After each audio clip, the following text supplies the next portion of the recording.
Hey, can you hear me? I can't hear myself through this headset, so just give me a 1 if you can hear me okay.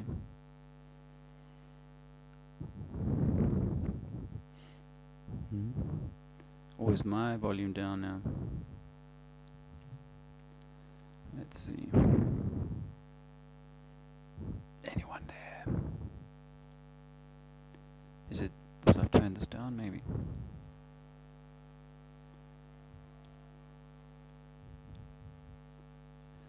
Let's see. Guys, I don't know if I can do... Oh, cool, thanks. Thanks for dropping in. This is a bit of an impromptu live stream. I actually don't know what the rules are, if anyone can help me with that, about copying this live stream. I mean, it's going to be kind of amusing, you know. There's lots to see, and his old Bush boy guffawing it up. I saw Clinton a little while ago. He was having a bit of a laugh with the mask over the edge of his nose. Wow. These are incredible times. It feels a bit weird having this conversation without anyone else here, so bear with me.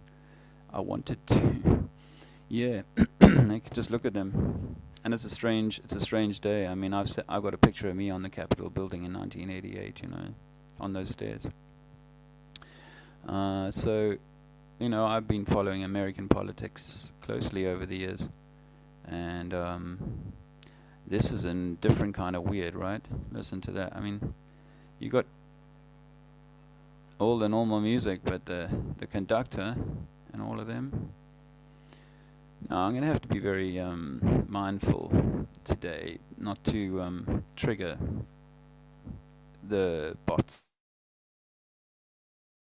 You know, I mean, from a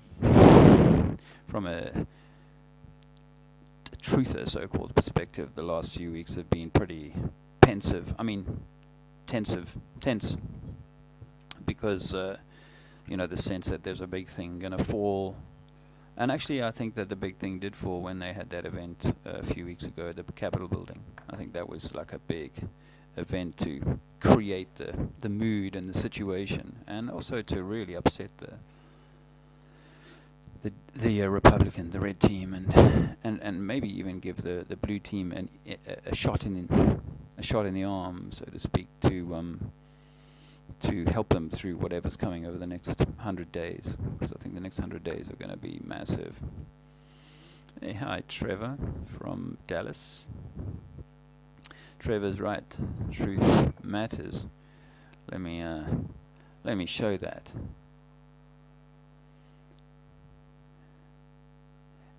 Hi Paul. Shalom. I traveled through the panhandle of Texas in 1988, but I never got down to Dallas. I'm sorry I didn't, but it was a long old haul, that drive.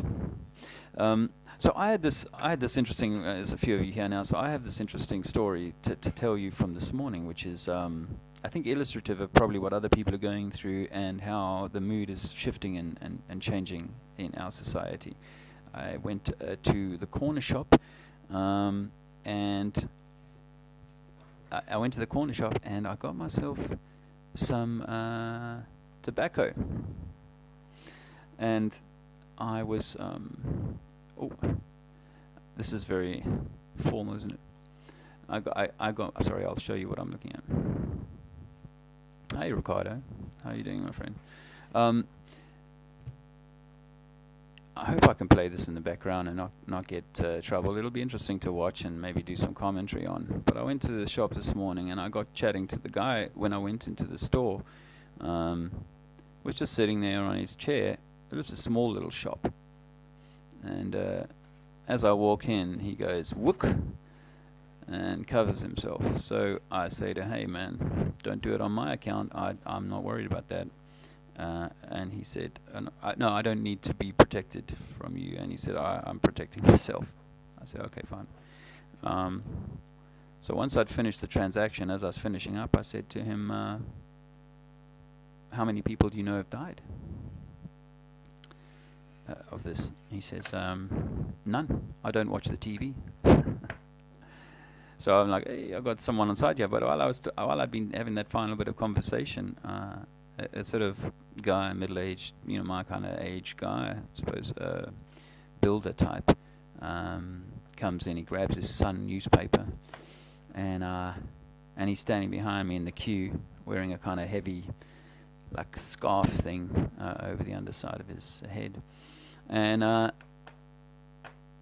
so I know he's there, and I'm still talking to this guy, and I'm like, by the way, I'm like 50 years old, and in all my life I've known this one truth, that I can't make you sick, and you can't make me sick, and that's how it is. And I walked out. I have to say, I felt like a static change in the air, but from this other guy in the shop. And I had a sense of him, actually, and I walked out the shop feeling like, wow, that guy, I could feel something. Anyway, I heard him get into his van behind me, and as he drove up to me, opened his window and hollered a whole bunch of abuse. I couldn't make sense of it. He was sort of going, and to be honest, I wasn't at all perturbed by it. It was more like I smiled and, what do you do? This is a very tense day. I think there's a lot of tense energy around. Personally, I think that the lady that Andrea gets a daily reading from said, today's a day to sort of keep it. Don't engage, I think was the catchphrase. Don't engage, because there's a lot being drawn out of us, and perhaps collectively there's this whole tension going on. Anyway, so, and he, even though, because I didn't react to the guy, but he, like, he put his foot on the brake and sort of made to pull over, like he was gonna, want to take it further, but he drove off in the end, and nothing more came of that. But it was surprising, Now, I later I went to the store to get some groceries, and there was a new guy on the the doorman at the supermarket, and he asked me where it was, and I said I have an exemption, and he was cool with that. I did have a little conversation with him, really good conversation with him, and I think he's the kind of guy who can see that there's something amiss, but he's kind of caught up in it.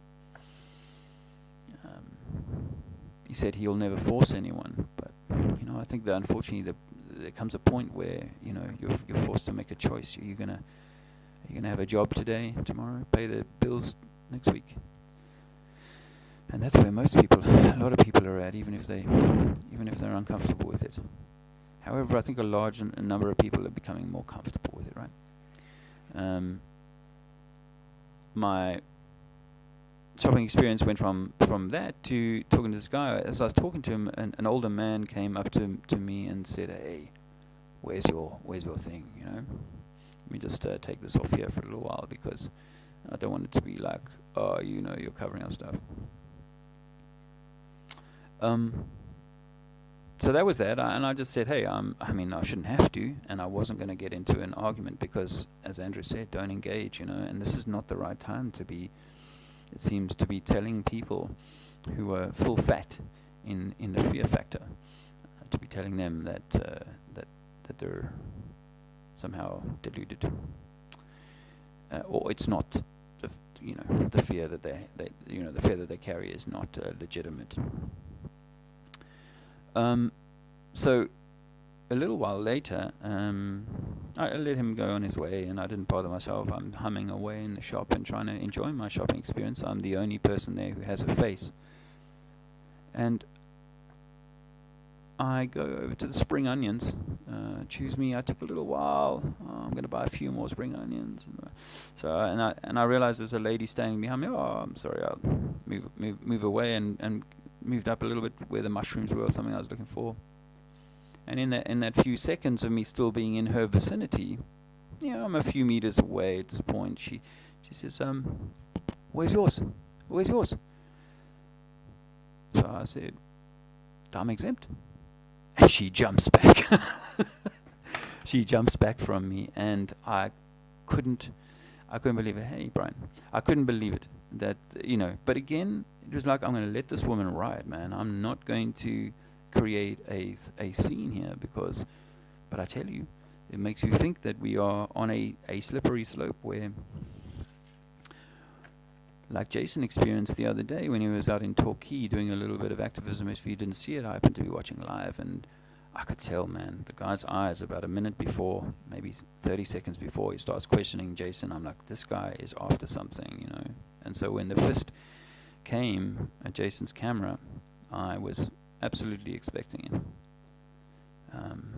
But it's what you see. And even to go a little deeper, I think that when I see people in the street now, in the shop now, thanks, honey. When I see people in the shop now, my beautiful assistant, when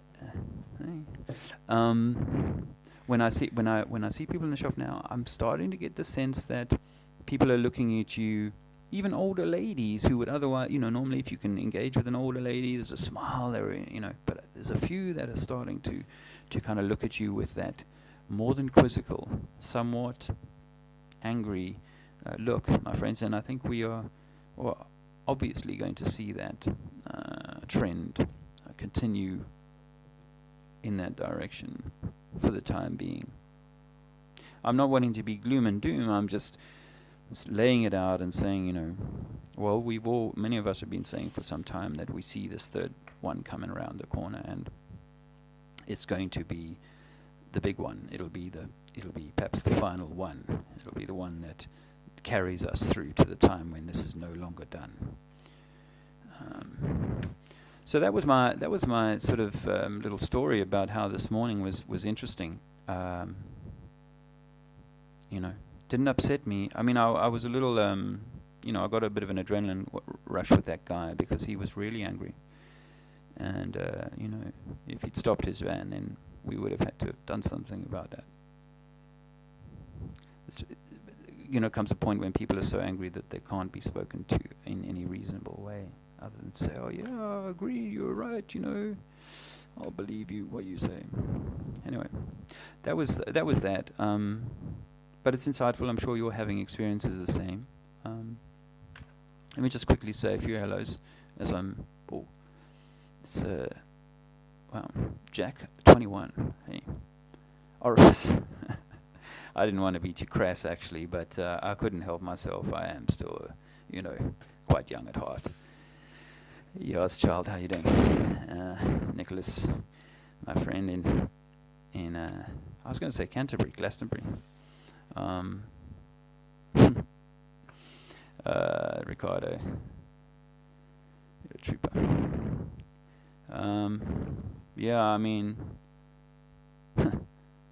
I had a good time in Chicago, by the way. Did I ever tell you about my time in Madison, Wisconsin? That's another story for another day. Doggeration. Yeah, and it's a bit of a joke about two men getting swearing in. I don't know whether the coming VP is or isn't what or whatever, and I'm not going to get into name calling, but it is you look and you think, wow, is it possible? And in this world, anything's possible, right? Anything's possible at all. Let's have a look here, see what they're doing. That's a little bit bigger. Who's that? No, that can't be. Is that him? Oh, he made it. He made it. Do you guys follow Rich, Mr. Thrive and Survive? I feel for him, man. He's got so much riding on this going wrong. But I think it's gone wrong already. Oh, look, there's a Chinese guy. It's nice to see the administration is really coming together very well.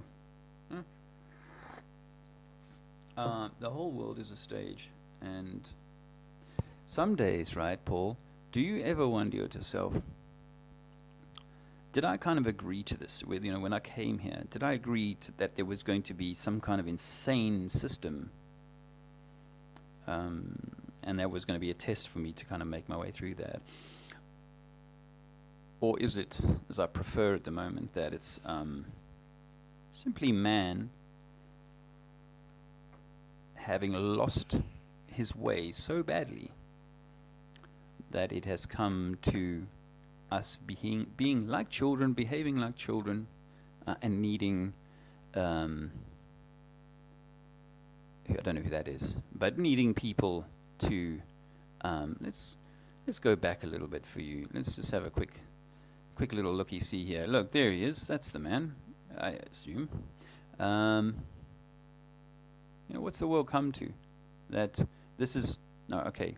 Actually, I used to buy into all of this pomp and ceremony to an extent, I used to, wow, the new president, Ronald Reagan, and, when I was in America in '88, I was like anti-Bush because I was a student and what have you, Bush Dukakis it was back then. But, wow, and this, by the way, my friends, is a mudflood building. It's built in incredible and impeccable style. We don't build like this on this scale, on this grandeur. We do not build like this. But you'll notice how many stairs they have to go down in order to get like out and in. None of it makes sense from a regular point of view. Let's see what we've got here. Anything of interest? Who's this guy? Oh, are you seeing that? Oh, it's a horror show. Now, when I look at the face now, I actually see a missing part of the face, and energetically, we are these light beings that are meant to be pulsing with light, and so we cover it up to our detriment. And of course, you only need to go back, 100 years in Africa, and people were mostly butt naked most of the time, and now increasingly, incrementally, we've become less. I know youngsters kind of, show it all off a bit, but we become. I used to play that, by the way, when I was a kid, the drums. I was in a thing called Boys Brigade. I was a side drummer. And yeah, that was fun for the 12-year-old me. I was cajoled into staying until I was about 15 by my mother because I was a pivotal member of the local order or fraternity.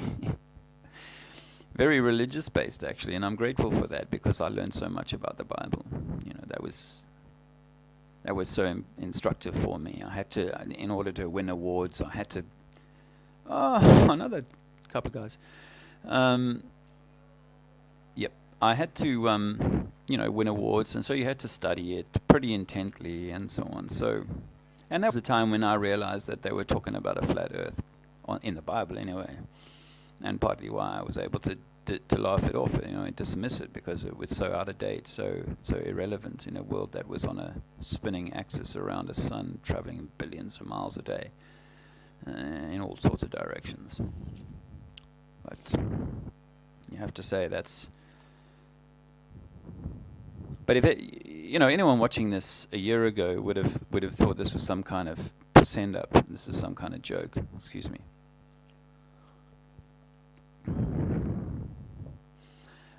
I noticed Trevor's comment there. I had an opportunity to have a conversation with a couple of guys in the local town the other night, a couple of weeks ago now, actually, and one of the guys has been on the streets for a few years, and throughout the entire period in this fairly large town with a significant number of homeless folks, death toll is still 0.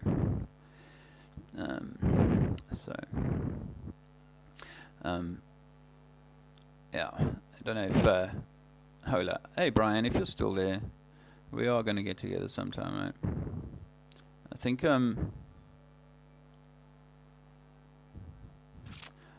if I can just talk off the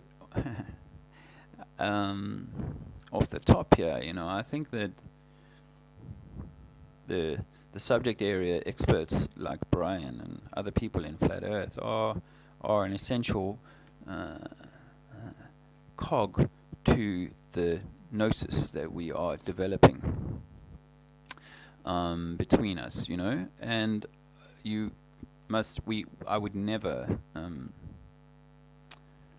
talk against that work. I mean, I'm into science. I try and follow the guys that are in the deep research side. I may not be able to spend the time or have the right stones upstairs to kind of do what they do, but we are all interested in knowing as much as we can know. But ultimately, all these rabbit holes are that, because they are, they've been deceptions laid out for us. We've gone and started to unpick those deceptions. But once you realize that it's a multi-headed hydra.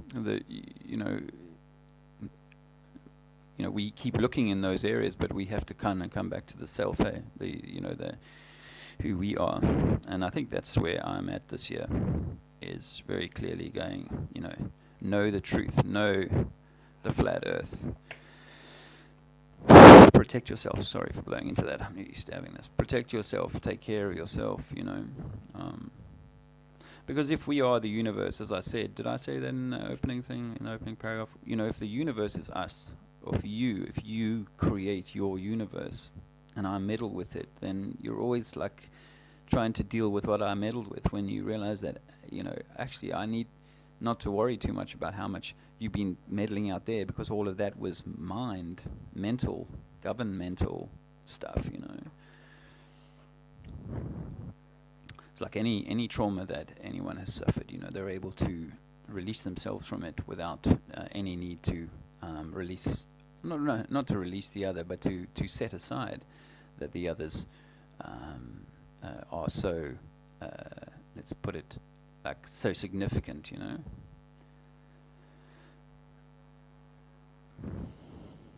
Because there's a way of looking at this, right? I mean, I'm not at all for secret societies, by the way. Let me just put that on the record again, as always. I'm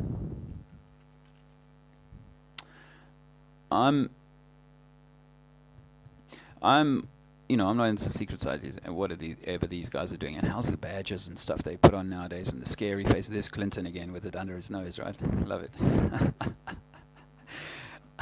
I did not have relations with my mask. No, but these boys are brought up in families that have told them a certain narrative about how the world is and how the world needs to be structured.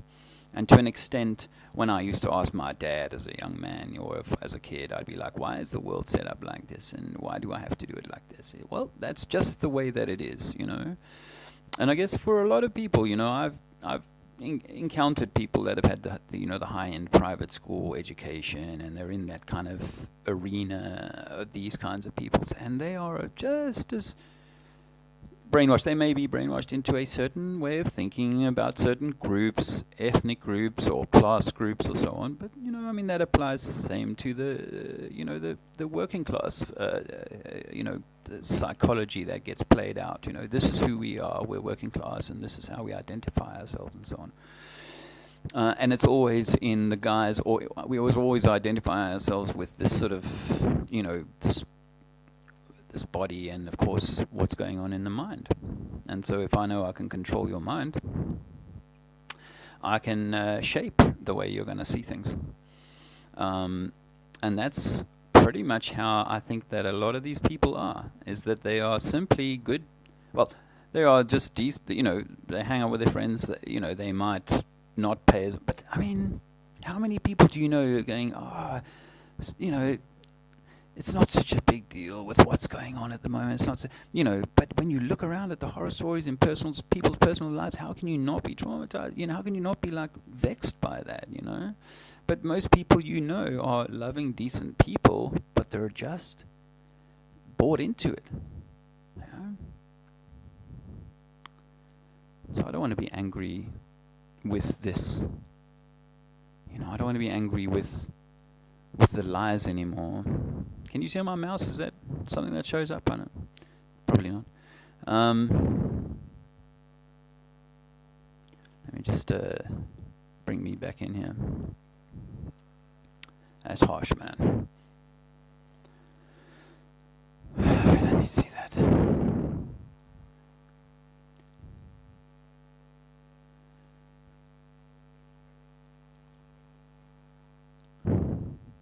Can I make a confession to you guys right here and now? This is a little embarrassing. But I didn't know that America was getting I didn't know that Joe Biden's running mate was a female until the day of the election. Now, as I said, I used to love following the politics, but I've been so trying to remove myself from it. You can imagine my disappointment to discover that that may not even be true either, but that's all speculation, and I'm not going to get into that too much.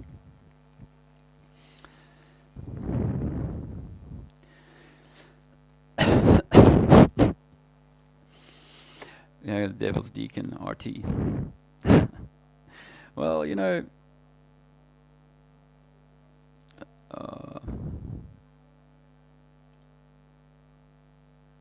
thanks for last night. You too. Yeah, that was lovely. One more time. Don't worry about the social distance. Oh no, it's a bubble. Yeah, that was a bit of a shock to me. So yeah, I mean, I wanted to talk about this. The only Luciferian is just Christian programming. You see, there's an interesting debate to be had. Like man to man, honestly, about how this is all set up. Because, well, think about it like this.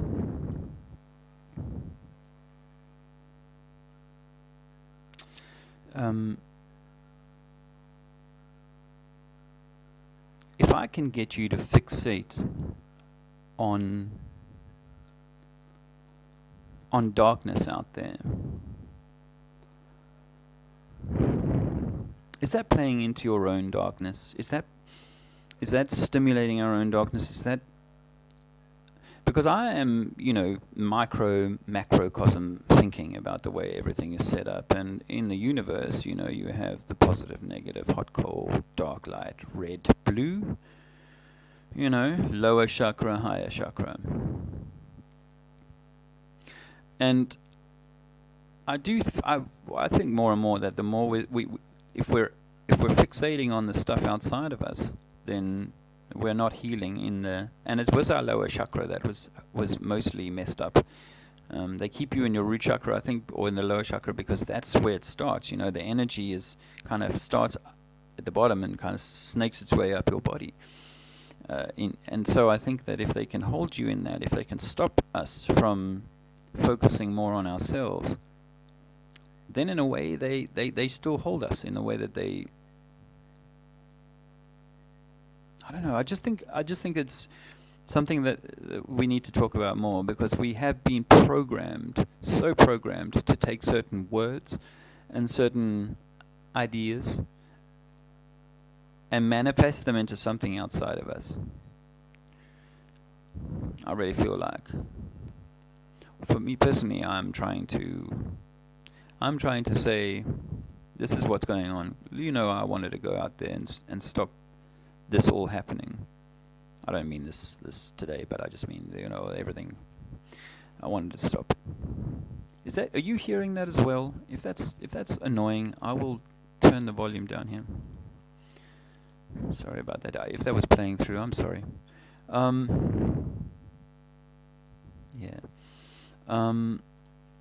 The whole world's a stage. Yes.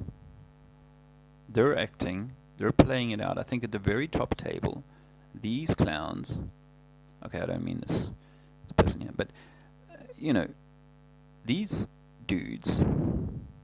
That's a lady. But these people, they know something much more than we could ever know. I'm not giving them a free pass, because I think that we should know the truth. I do think, though, that Mark Sargent says, imagine you found out that you lived in this I think this snow globe. Imagine you lived in that, sorry, I'm having this tussle with myself, because I'm vexed by the lack of scientific improvement or progress in, the Mark Sargent proofs, or how we present the model, because I hear lots of flat earthers talking about the circular model with such conviction. And I don't think we can afford such conviction when we're only theorizing. We have some evidence that points to that model, but not enough. Anyway, Mark Sargent says that if you found out that the world wasn't what you thought it was, and you've been led down a rabbit hole, and humanity was in such a mess, would you let them know straight away? Would you tell them straight away? Or would you have some kind of slow release? I used to kind of think that might be what they're doing, but then you see how much they're censoring people trying to slow release. Then I don't think that's their intention. For me, that feels a little bit also like there's a savior coming tomorrow. Just hang on, and he's out there, by the way. The savior's coming from out there, which I don't think he is. I don't think he is. I think the savior's coming from in there, in you. I'm starting to really gel with the idea. It may not be popular with everyone, but I've been through all of the houses. I have looked at all of the houses. I've lifted all the cards up, and I'm thinking, what if you simply reincarnate to learn the lessons you didn't learn the last time, and the more messed up the world becomes, the more messed up the experience for the child that comes, the more beautiful the experience, and so you pass that down the line. And have we been tricked?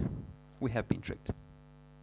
We have been tricked. And I'm where I'm at is that in the future, I don't know when that is, but in the future, I will be wanting to talk to people to help them, as I help myself, but to help them to their own divinity or their own sovereignty. And I don't necessarily mean that in the current unlawful legal framework. I mean that more in the sense of, the soul or the mind, body. Oh, okay. Thanks, Voynick. Is that better? Voynick said I should... yeah. Is that... Alright, I'll do that. Is that... Just let me know if it's annoying, because I don't want to do that. Let's have a little bit of... a little bit of this volume. Let's see what's going on here. I can go forward a bit.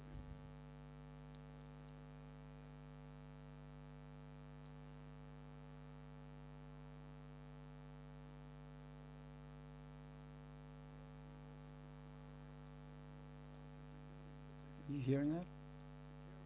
Is that coming through? Yes.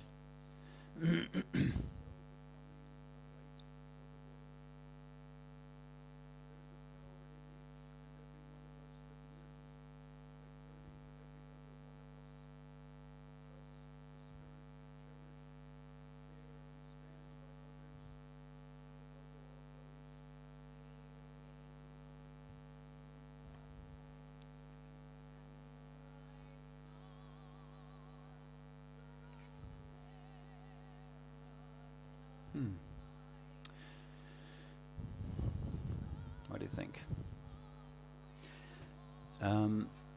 Trevor, yeah, yeah. I mean, I that's what Trevor raises is interesting, because when I took the DMT, I had a sense that there was. Oh, sorry about that. Thanks, Brian. No audio coming through. I'm new at this. Not sure whether that is. Anyway, it's a lady singing. Is it Lady Gaga? And there's a lot of people turned into flags. Yeah. So when I took the DMT, I had an encounter with darker energies, darker spirits. But I'm convinced, I'm certain that whatever God or the creator of all things is, however that is, manifest, whatever entity or consciousness or system or whatever that is, I know that my experience in the DMT showed me that was a place of totality, a place of love. But within that, there are, as the biblical stories go, there are darker entities. Now they talk about the 33, the lowest, the third of the angels that came down. Now it is interesting when you look into the chakra system and the electromagnetic stuff that I've been putting out and been researching, that there are these three key or trinity key elements of what we are.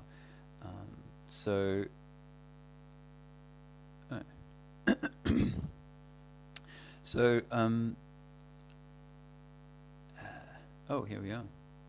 You won't be able to hear it on mine. I guess you'll have to watch it on yours. What's her name? Camel Toe. I'm being unkind. I think, and anyone who's taken ayahuasca has had encounters with sometimes pretty dark stuff, you know. But that's all inside of the belly of creation, you know. All of the darkness is within the love. All of the darkness is within the whole, and I think that we are born with dark and light, and humans have within them the capacity for extreme darkness, and perhaps that would include many of us, depending on our personal experience, our personal life journey, you know. It may be that you come forward with the karma or the family vibration or an energetic signature from your parents and theirs. It may be that, and it may be that's part of your soul journey, and you sometimes you find children in two boys of the same parents, you know, and one can be a bit of a sadist, and the other one not. But I think that if we are a fractal of the Creator, then we actually have the potentiality for all love and for all hate, for the darkest and the lightest of things. And in this world, we have choice, although that choice is stolen from us often by the experiences of our childhood and our society, programming, etc. So I do wonder, I put it to you, I wonder whether when we see that darkness on the DMT or these sorts of experiences, whether that isn't actually a manifestation from within our own universe, from within our own potentiality, from within our own creation. You know, I've met a few politicians over my life, and they just seem like regular people, you know, on the face of it. Of course, there's a certain psychopathy, but hey, you see that psychopathy now with shop assistants and the people who would insist that I cover my face in the shop for their own fear. So, and of course, you know, having been in the army unwillingly, but there I was, you know, I knew of guys who were there willingly, you know, and there are career army dudes in America who are standing there today, you know, at this thing, absolutely bought into what it is that they have to do. And we all know how many young men went over to the Middle East in the last 2 decades. just as we have in so many other theaters. Why would you do that? Why would you kill a fellow human being? But for the programming that you received. It doesn't make you a bad dad or a bad husband. It makes you a programmed being, where those darkest aspects of what it is to be a man, a human, or a living man, or whatever, the darkest aspects are being inculcated or tortured, indoctrinated, brainwashed into our psyche, which is why men are no longer the men they used to be, and women are no longer the women they once were. So,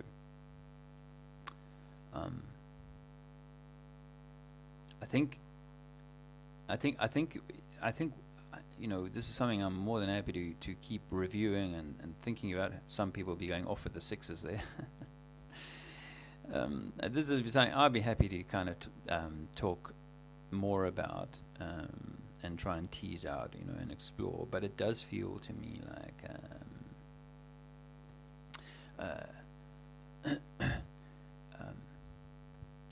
it does feel to me like sorry, I'm just getting caught up in the chat. It does feel to me like we have been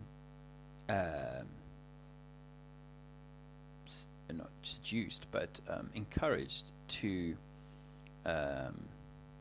look to this establishment and revile it, or, you know, love it, and it's a red and blue thing, guys. You know, red and blue splits the purple. Red and blue splits the purple. So, you know, it doesn't matter whether you're in the kind of, oh yeah, I don't vote, but if you're still angry at the system, you're still in the red team. You know, there are evil doers in this world, and some of them hold the highest of offices. There is little to no doubt in my mind about that. It is despicable. I mean, some of the early things I learned, you know, before I started getting into to deeply looking at stuff, I came across the Jimmy. We became aware of the Jimmy Savile stuff, you know, and I used to mock people. Look, you know, they pulled the Jimmy Savile story while he was still alive, you know. And why was he hanging out with the royals and all that, you know? 11 Christmases at the official residence of the Prime Minister during Margaret Thatcher's time. Margaret Thatcher makes me think of Mrs. Doubtfire, by the way. Hint, hint.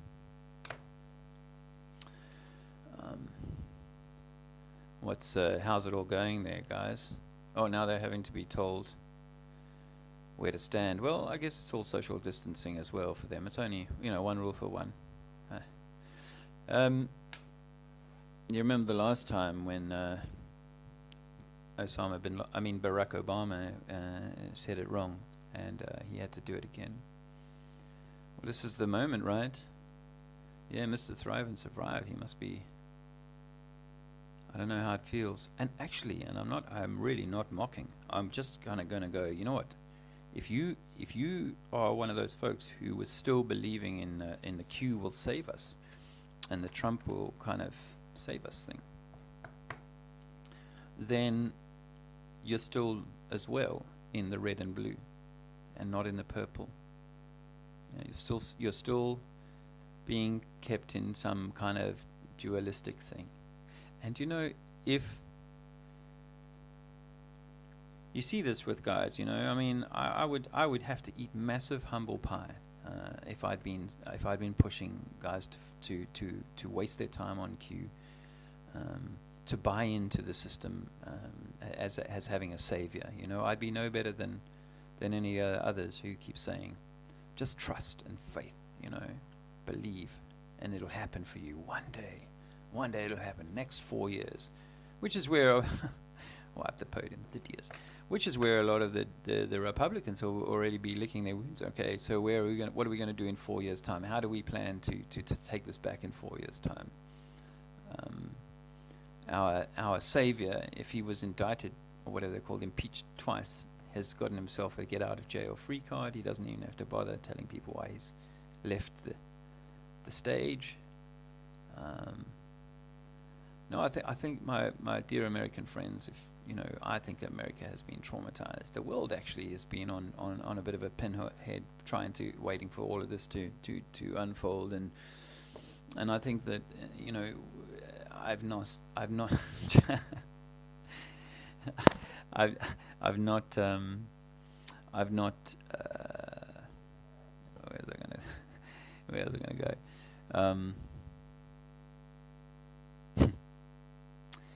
Yeah. Anyway, Brian threw me there. Um, uh, uh, yeah. I mean, this is no. Well, I mean, I think, if you want, for me, this is not a point of getting angry about, and if guys are still feeling emotional about whatever the thing that they hold in their mind as being true, if they're getting activated by that, then it says more about what that thing is. Because guys, if you've gone through the journey you've done all the research to discover that NASA lied to us, which means all the governments are lying to us, because there's other space agencies as well, and they've been doing it for decades. Just on that score, where's the big organizations that you trust coming out and saying, or even the governments that are meant to be like tin pots, like Gaddafi, whereas they coming out and saying this is all a deception, you're being misled? No, they're not, right? No, they're not. But the biggest lie that comes before the flat Earth is surely, it's because it's the flat Earth is engineered by the Vatican, right? You know that to be true. George Lemaitre, the Big Bang boy, and Big Bang is a sexual connotation, and it's no surprise, it's coming out of the smut. They tell the history that the whole Newton story is a Newton or Galileo, that they didn't want him to publish his works, the Principia or whatever, and yet and they held him hostage, and it was only published after his death, like a lot of things that people don't want to release, and they're only published after his death by the Vatican, right? So who gives us the Bible? But there's King James. Well, he's one of these people. He's related probably to that guy standing on the screen right now. Oh, you can't see him. I'm watching the screen, sorry. Oh, you can. Yeah. He's related to him.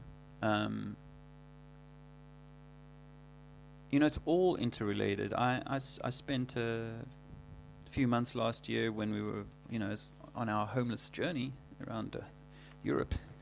We spent 2 months in Letton Hall, and the nearby town is the village that your Abraham Lincoln comes from, his family at least. They moved out to America, and then Abe comes. I don't know if it's his father who moves out there or his grandfather who moves out to the USA, and they start a town with the same name. Escapes me right now. Went to the church there, beautiful. And would you believe that the Bush family are proud to trace their lineage back to the same tiny village in Norfolk, in the middle of England. So King James, a man of the people, I don't think. Now, when it comes to all of the things that frightened us as children, it tended to come from the Vatican. I didn't go to Catholic church, I was Anglican. But it's all really the same thing. Again, it's just a little bit of left and right, clever chicanery. So I was taught about all these things that I should avoid that are frightening, and of course when I traveled in America in '88, I got to try some amazing magic mushrooms in Chicago, actually, Detroit, UCSB. I was at Santa Barbara for a week, Oregon, and I was there 4 or 5 months, and I was 20 years old. I'd just come out the war, and I had some mind-blowing experiences that that started to make me realize that I hadn't been taught everything of the truth. And why I'm kind of going around the houses with this, Trevor, is because I truly believe that a lot of the dogmas that we carry around with us are dogmas that have been given to us by the Vatican. You can, guys do this, guys that I know that are deep researchers, very smart guys, but they all get carried away with their version of a similar book or a different book. And within that book is a whole raft of frightening stuff.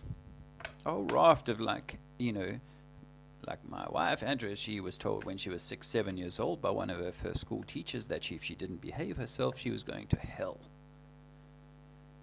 It's very kind of bullying, I suppose. But in the religious context, I'm helping you. I'm giving you. I'm actually, believe it or not, I'm building you up. I'm giving you information that you need to protect you, and that it's the devil that is, an actual person or an actual force. Well, in the universe, we talk about negative energies and positive energies, and in the microcosm, you talk about negative energies and positive energies. And I said, I've met humans who are freaking psychopaths on the inside, but on the outside, they appear just like a regular Joe. And that, to me, the sorts of things that people might have done in apartheid South Africa, in Nazi Germany, in 2021, if you're in any sort of position of authority, the things that people would do are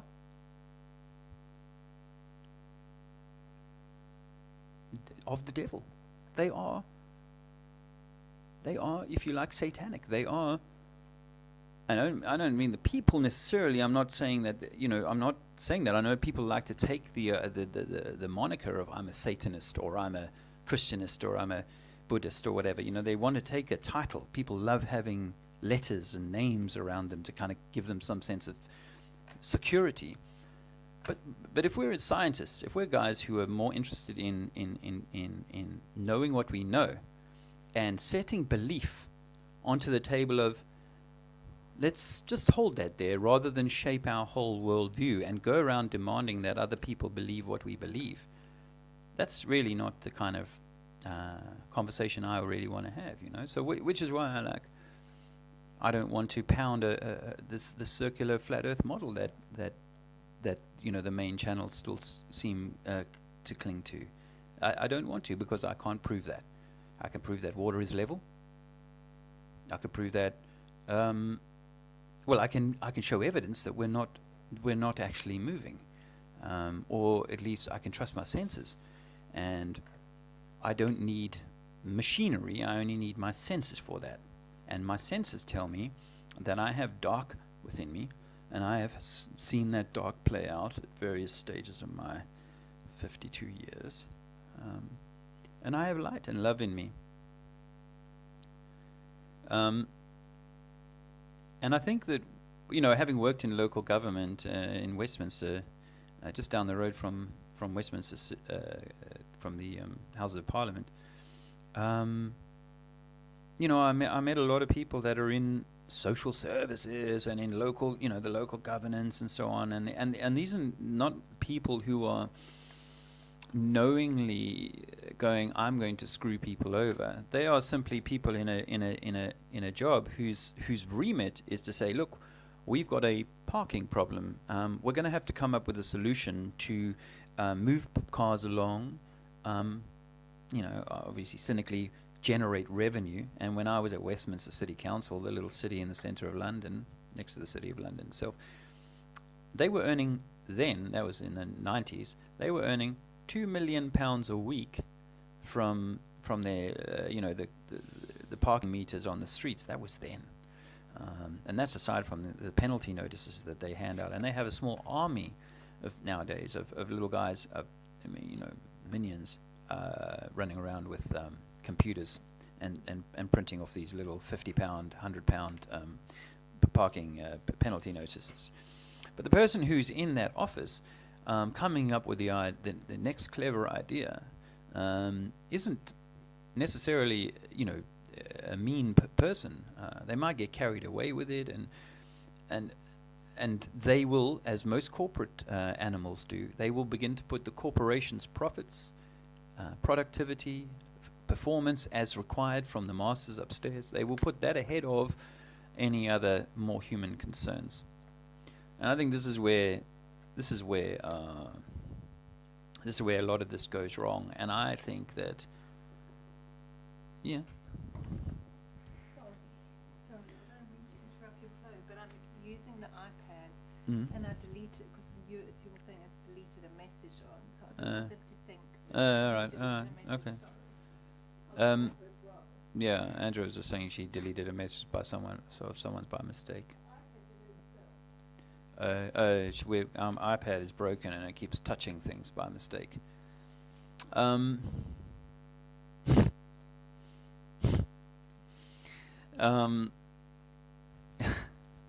think Al Qaeda have got the flu. They're all being put on Q-teen.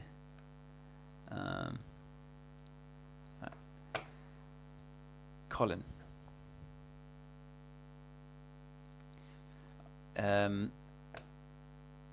Yeah, I mean, so just rewind 1,000 years, right, or 2,000 years. I don't know, but rewind 500 years, and you get to a point where there has been a series of mud floods or a series of world-changing events, and in those world-changing events, powerful men have. I mean, don't get me wrong. Would I believe, or am I willing to accept? I accept, actually, that in the dark realms there's wizardry afoot, and do the wizards make contact with entities, spirits from other realms, other places? Oh yeah, I think that's possible, and maybe that comes back to what Trevor was saying about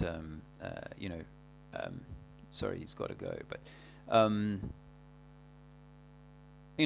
I mean, I hope he hasn't got to go because he doesn't like what I'm saying, but I just feel like this needs to be said. There's an uncomfortable realization coming upon me that like I was pushing the flat Earth model as this essentially the flat Earth society model. That's what really, if you're super critical, in a way, that's what we're kind of pushing anyway. And we're certain that there's a certain size of a certain kind of dome, and we're certain about all. There's ice all around it, but the truth is we're not. When those are beliefs that we've received from books and from other people passing information down the line, whether it was disinfo or misinfo by mistake. That's what we know is really from books, and if you shape your world, your self view on those, I think we're falling into the trap of still being in a belief system, and we've really got to move out of beliefs. I think the beliefs are the trap, and if the Vatican has been, all roads may lead to Rome. There might be something behind Rome, but if the Vatican has been calling the shots for 500 years and longer, engineered a ball, engineered the Counter-Reformation, or whatever parts of these things they've engineered. Some people have suggested that, I don't like to say it myself because I know how sensitive people are, but people have suggested to me, we don't live in a world of free speech, people have suggested to me that the Quran, so well written, was also in fact penned by forces behind the Vatican. Obviously I don't know that either, but I do know that these are tools of division. That's absolutely certain. Whilst there's truths in them, and the words that Jesus spoke, or any of these wonderful, great men who it seems may have walked on our earth, have spoken, have been misconstrued, misinterpreted, and then every second guy will come, yeah, but my interpretation is the right one. You know, and Dave Murphy was sure, absolutely sure, that the 400 years of slavery of a certain group of people were coming to an end at 2019. All of us, hopefully, got to realize that we're all slaves, and that the enslavement just went up a notch.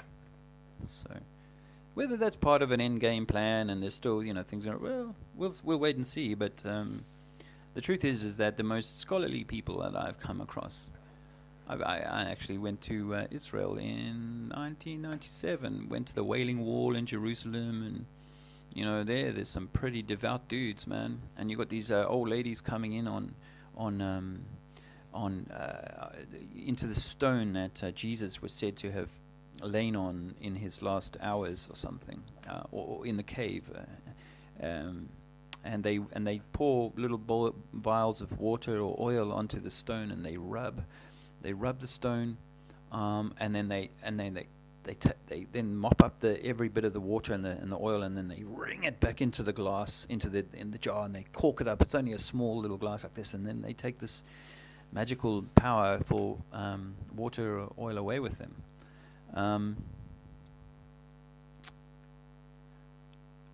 These people, and you see a lot of the very devout Hasidic Jews, and I mean Jerusalem is still kind of pretty much split up into just sort of four parts. The Muslim and the others. I forget which the others are, but the point is that these people are super devout. But according to every one of my Christian friends, wrong. According to every one of my Muslim friends, close, because the Muslims or the Islamic faith draws heavily from the Old Testament. But again, despite doing your whole lifetime of research, according to them, that the key basis of the belief system, that this person, this thing is responsible for me. This is the key tenet of all of these things, all of them. And in this case, a lot of people, 72 million, if you believe the numbers, something like that, are seeking their salvation in this man. And they won't get it. They won't get it. Because the corporation has been growing for 500 years, maybe longer, building itself up. And these are merely corporate operatives. And the unwitting voters are, well, like I said, we're all still slaves. Are these guys less of a slave? Perhaps. Well, that's Bernie, isn't it? Oh. Let's see the comments section. Let me say hello. Hello, Heather Phillips. I'm glad you liked that last video of mine, and hopefully this one is loud enough.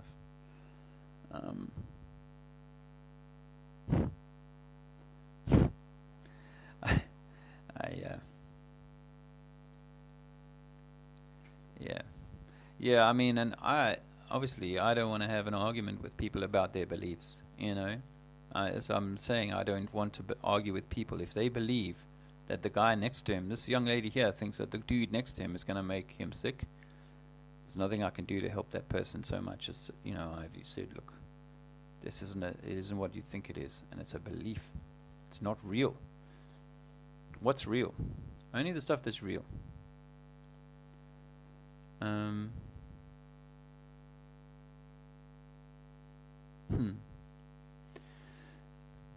What do I think of the I started realizing this a few days ago, maybe a week ago, that actually, our thoughts that there was going to be some Big Bang here today or prior to today or whatever. And maybe, some people will be saying, look, it's still coming down the line. He's going to fall off something, and, then the other dude the vice president will come in or something like that. But whatever. I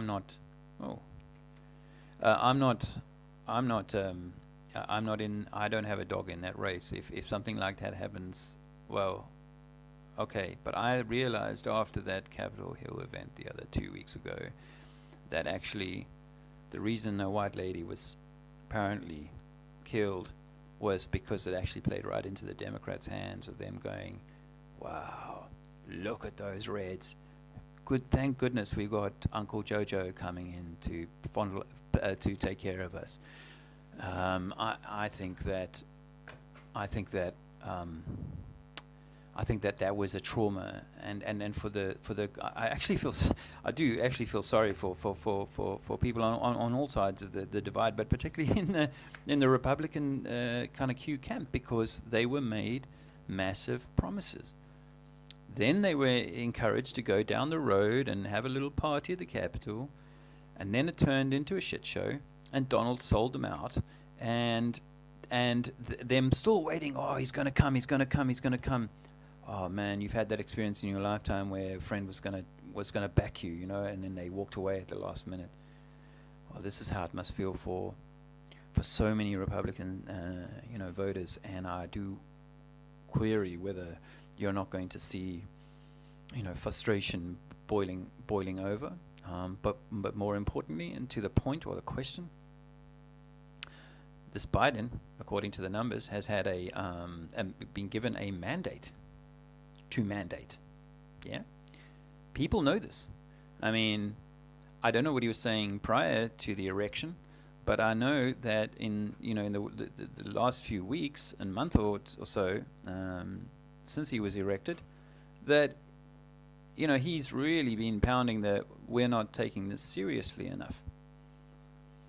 And to his discredit, as part of his role, Donald J has been in some ways cavalier. I mean, I think he's nothing like a politician used to be, going on about the China virus and all this sort of stuff. I mean, it plays into, oh, look, he's just a conspiracy theorist, and whatever they were doing on that side was all ridiculous. I think that he was, he was the trump card, and maybe the American people have been beguiled and hoodwinked and distracted enough that they're about to walk into a snowstorm of panty liners on people's faces. That's what I think. I said this to Andrea more than a week ago. I said, you know what?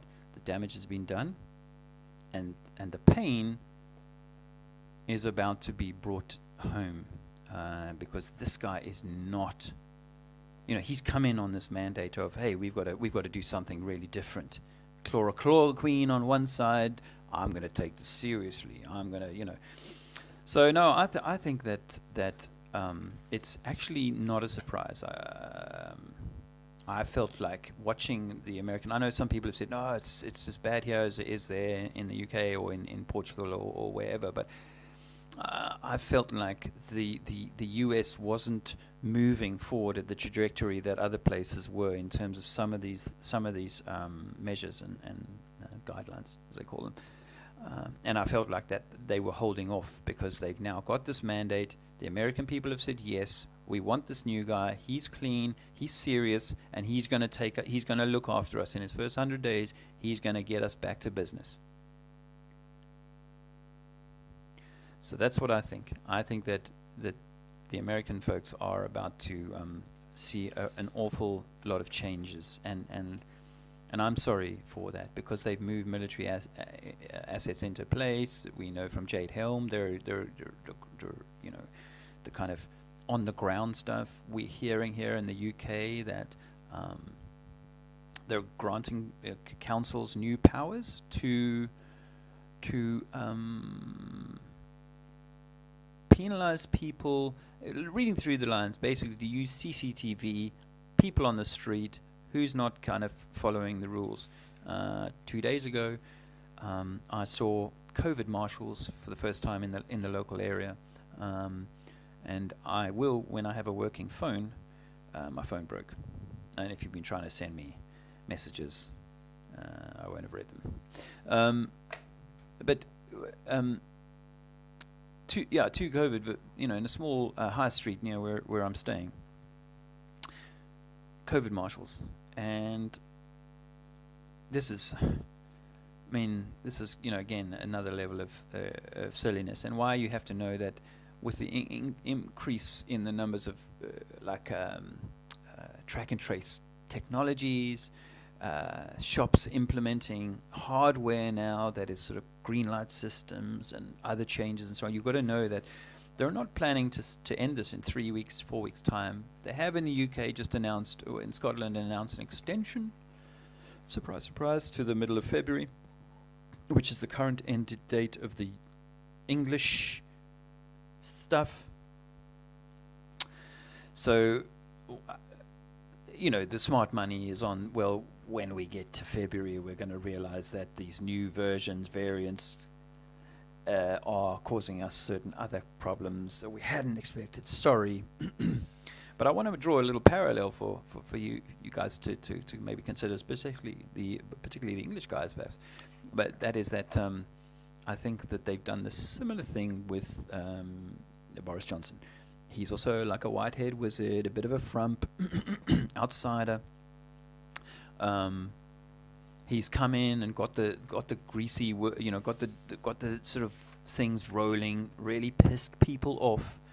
And then you got on the other side this very smart, well-educated, Oxford-educated Queen's Counsel, QC, high-end lawyer type, worked in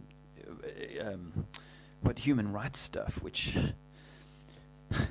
anyway, and again, it's like these people could genuinely be thinking, we're doing the best for this broken humanity. These are the systems we need to put in place. These are the controls, and it's just like the beast just keeps needing to feed itself with more and more need to kind of stop, control, and get in the way of people's shit. Who was that guy? Anyone know who that was? Singing. So I think Boris is going to get a vote of no confidence. The country is going to get pissed off because it's going to turn out that they dropped the ball. Sorry, we haven't been able to curb it. You're still on lockdown for another 6 months, 3 months or whatever. And now they've got this really fancy lawyer type on the opposition bench. He came into his job in April or May. The same month. I won't go there. Well, I'll tell the Americans. Donald Trump has his press secretary, a blonde lady. Name escapes me. Oh, something Mac, something. Andrea will tell me. Anyway, she was at the same university, not at the same time, but went to the same special college in Oxford, the most unique, oldest college in Oxford, as the opposition leader. And he studied drama there, as well as obviously studying law at other universities. So there's a lot of interesting connections. I think that the story in the UK is going to go, yep, Boris blew it. He didn't do the right things at the right time. We need a more old school politician, and this young man, Keir Starmer, he's been knighted. To get his knighthood, he became an Order of the Bath. And Order of the Bath requires for you to take a long soak in a bath, then go and lie naked in a bed for a period of time, a number of hours, and after that to go and stand in vigil in a church. In the morning, after staying awake all night, stirrups are attached to the feet, and the knight-to-be is made to bend and get slapped on the back of the neck, a little bit like a horse, because this is a knight of the realm. And so he becomes what he becomes. But I mean, you've got to know that these guys aren't telling us everything they know. So who are they serving? What is the agenda? Is it just misguided men? Are they interacting with entities and lower things or more powerful things outside of this realm, you've got to say that's very, very likely. Um, um, but now you know. Now you know. Do you just, shift your attention from one thing to another, or do we start to learn that these were all things that were laid out in front of us, and none of us, my friends, none of us is going to change this on our own. Anyone who's been out in the streets lately to do any activism, certainly in the UK, to do with the current agendas, there are some agendas which you can protest, but certainly with this, there's no free speech, and that's just about to go away completely in America. And for people like my friend Dave Zoom Truth, who loves to go out there and holler at people, a note of caution. I think that this is a time for us to maybe go inward and maybe not be trying to rile the Shaun of the Dead, deaf type thing. I don't know. I'm not. Again, as I said to Jason on his stream, I think that people must do what they feel compelled to do. But I just think that the angry card and it's all them.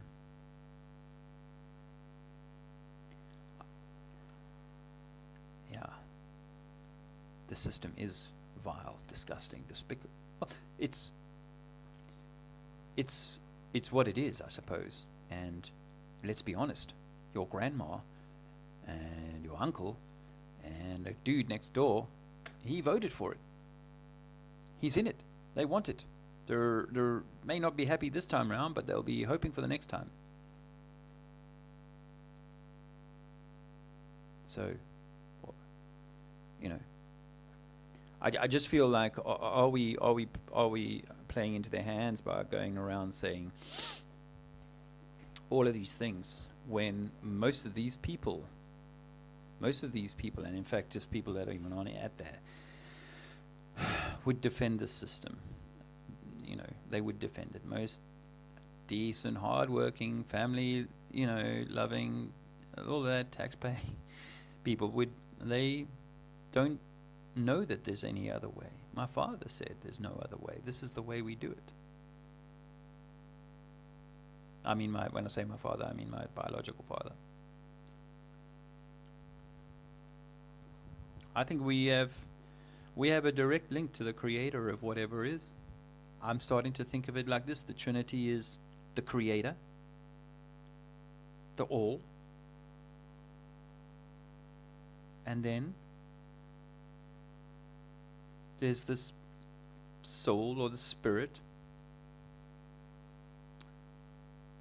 and then the mind.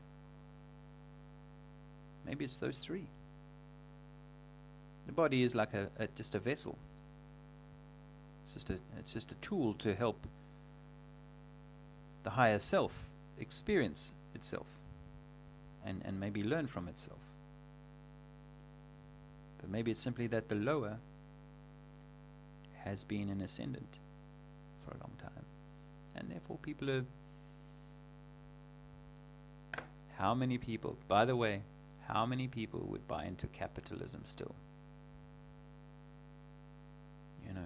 This system, I mean, you can, this interpretation of what the word means or definitions of what the word, and it may mean different things to different people, but essentially, Americans voted for Donald Trump as, the fat cat capitalist of the world.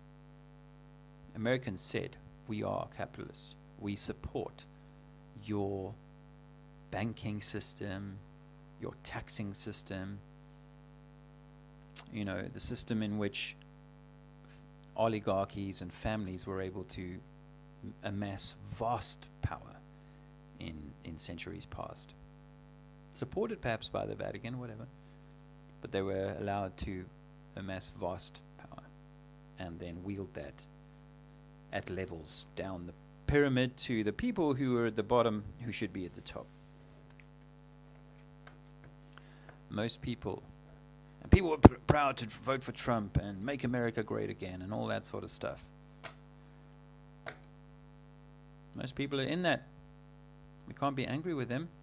We can't call them Satanists. We can't call them the devil because they're involved in a system. They're going along with this face covering business, which is actually causing people sickness. They are going along with distancing when old people are dying without their loved ones around them. And yet people still applaud this crap. We can't be angry with them. It is the nature of this game, and it seems to me that if I go and beat on a representative of this vile outcome, I'm really just entering into their court, into their realm of insanity, of a pseudo-reality that bears some relation to reality, but little. Because yes, a system in which young men are encouraged to become soldiers and go and kill, a system in which young men are encouraged to become greedy bankers, it's exploiting certain aspects of the human psyche, right? The greed that bankers have is not the devil working in them. It is their own lower, and some find their way out of that and realize, hey, well, that's not so cool after all. I'm going to find ways of being philanthropic. Don't have to give it all away. That's not what I'm suggesting at all. But ultimately, that we know, actually, if we're honest with ourselves, look in the mirror, this system is a corruption, and a absolute deviation from God's higher expectations, or perhaps our higher expectations for ourselves. But you know how it is. You can raise a child in a rabidly racist family and in another loving family, and the outcome will be quite different. And so all of us have been raised in this, and particularly when it comes to thinking about the devil and Satan and sin and yoga and kundalini and pineal gland. How many Christians got taught about the pineal gland and the electromagnetic nature of this entire universe? How many of us got taught about this stuff when it becomes, with a little bit of research, and there's Walter Russell's work and Tesla, I suppose, if it was real, if there's all this research, so all this knowledge, and where is our wonderful religious leaders? I used to wonder to myself as a child in living in apartheid South Africa and going to church and going, well, why aren't my churches talking out about this stuff? I don't hear them condemning the government for human rights abuses in the way that they are. No, so the church in a way is very much complicit. So why people would say, well, I know that the church, I know the Vatican, I know this, but that book they gave me, not a word of it out of place. So there's a lot of people in a lot of beliefs. The people who believe in democracy. There's good aspects to it. There's good aspects to all of these things, but they've become perverted. You can put the blame on Satan. You can put the blame on Uncle Joe, the Bush family, the Rockefellers, the Rothschilds. But they only get away with it because men are believers. I went to a church a few years ago in southern France, in a town called Béziers. Béziers, beautiful medieval church there. And story goes, 3,000 Cathars took refuge there because bloodthirsty Christian soldiers were chasing them down. Those 3,000 people were burnt in that church. Children, women, families. Was that the devil? Or was that just men with the devil in them? With a misaligned sense of what everything is, who we are. Because if we knew who we are, if our religion, if Christianity had taught me truly who I was when I was 12 years old, when I was coming through my education in church and all that, I went to, what do they call it? You can do an extra special thing, like in the Catholic Church they call it catechism, I think. We were confirmed. So I went to confirmation classes, well, age 16, 17, I think. So I got pounded with Bible when I was young. But if they taught me, if they'd spent just 3 hours, they were teaching me the stuff about, our innate connection to God. Or rather, the truth about who we are, what we are, If they'd given us some of that stuff, and if us, a few thousand or whatever we are, researchers and people's, trawling information on the internet can know this, then of course the Vatican knows this. Of course the power structures at the very top know this. They know what we are, they know who we are, and they know that they've made a deal with the devil, if you like. They've made a deal with the lower. They've made a deal with what we're doing is wrong. And, these young ladies who become singers for billions of dollars or millions of dollars or whatever, making a deal with it. Yes, because they're peddling porn. They're peddling stuff that diminishes and demeans the young lady or the young man and the sexualization and all of these sorts of things long before we ever discover the truth about our divinity. And if we knew that, they wouldn't be in power. We wouldn't go along with them. Why would you need a master if you knew that there was none higher than you? Of course, if you're still a young person or a person who's yet to kind of, stop fucking up, then maybe you do need a master or a father or a governor, as it were, to help you with that. But at the moment, I'm more inclined to think that all of this has been it's been done on purpose, don't get me wrong, but I don't want to see it as like woe is me and I am a victim. So you were tortured when you were young, you were sexually abused when you were young.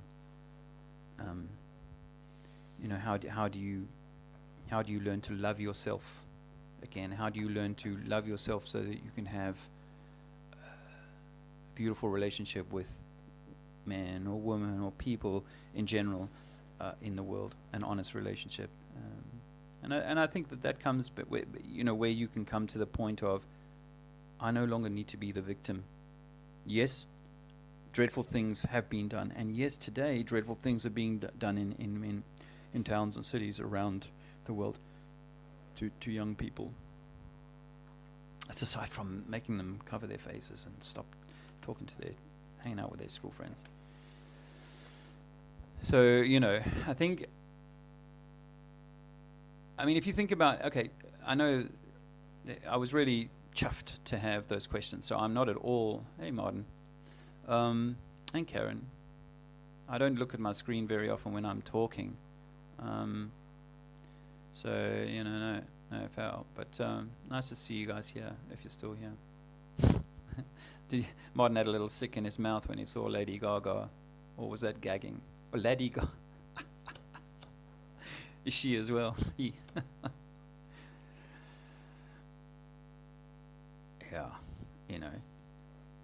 it is a freak show. It is a freak show. But what do we want to do?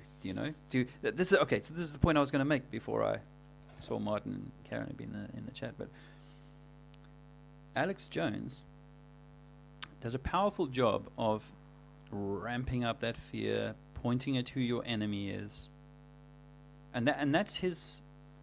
Same as Ike, by the way. And same as this other guy, Jeremy Corbyn, Piers Corbyn. Jeremy Corbyn was the Labour leader before the current Labour leader that I was just talking about 20 minutes ago. Hot water, because you remember the country, Israel, that country, the people who mainly live there, they were complaining bitterly about his views. And so the new guy comes in. He's married to a lady from the same country I was just talking about, and immediately goes on record to the bodies to say, "I'm on your team. I'm all for whatever you guys are doing."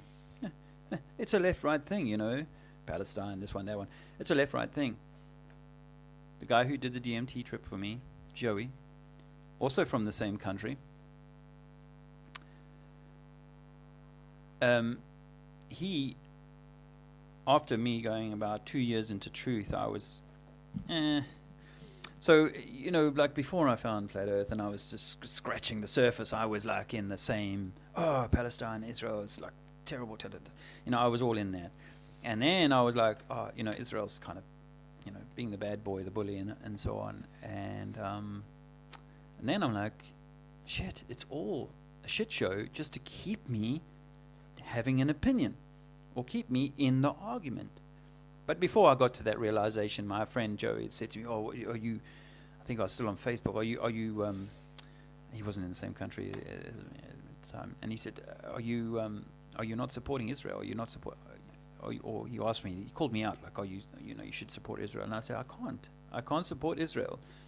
But now I'd say, it's not that I can't support Israel, I can't support either. I think Israel was the Balfour Declaration, signed to the Rothschilds and by the British, which means the British still essentially own it. I mean, if I say to you, hey, here's a sheet, you can have that piece of land, I'm the guy who really owns the land. So whose game are we arguing for? Who are we fighting for? Whose fight are we in when we take these views, guys? And that's what I think. I'm of the view that national borders are all part of the same shit show. So level one, not Mammon, or that's the thing. I think we there's so many shit shows for us to get anxiety. Martin Leakers in the chat or was, and I spoke to him the other day. Thanks for that chat, by the way, Martin. And if you fancy doing it again sometime in the next week or two, I got some good love for that, and I think hopefully some of your subscribers enjoyed sort of seeing you in a different chat room, as it were. Because I think what Martin does, and John Levi, UAP, and the Russian dude, all of those. Anyway, everyone, so there's so many good people doing good research in these areas, for example. But this is just like this is just a piece of the chessboard. This is not. You're the whole game. You're the reason. You're the most important thing here. These truths are vital, and never knock that back. This work is vital, and these, the research that people are doing into delving into how we can unpick the realm or the world as much as we're entitled to, as much as we're able to in our human guise. Great, that's what we're here to do. We're here to question. We're here to be knowers. We're here to, if we're ever to realize, if we're ever to free humanity, if we're ever to ascend consciousness or whatever it is that's meant to occur with this knowledge, we'll only do that by coming together and in a way of love. Did I say that with enough gravitas? But in a way of love. I think that if the Flat Earth did anything for me, it made me fight with everybody I love. Other than obviously start to liberate my mind and put me in the center of the stage and bring the Creator right close by. Not unimportant, but it certainly put me at loggerheads with everyone, and then we're out there shouting in the streets. And I was talking to Andrea about because you have to know how many times I've said I want to go on the road, I want to get around and talk to people. Of course, there's not many people about right now, and as I've said, they're deaf right now. So whatever it is we're going to grow, we're not going to grow it by continuing the fight, because that's what Alex Jones wants. They want you fearful. Even Richie from Boston seems like such a cool guy. I did listen to him a few years ago, but then I realized it's all fear, and of course, the shit that's going on, all the CCTV and the facial recognition and the social credit and the becoming a communist, expecting your neighbor to stop breathing so that he doesn't make you sick. Communism of a kind that is hard to even verbalize, actually. It's absolutely mind-blowing. But here we are, and it doesn't matter what Alex Jones said, does it? Does it?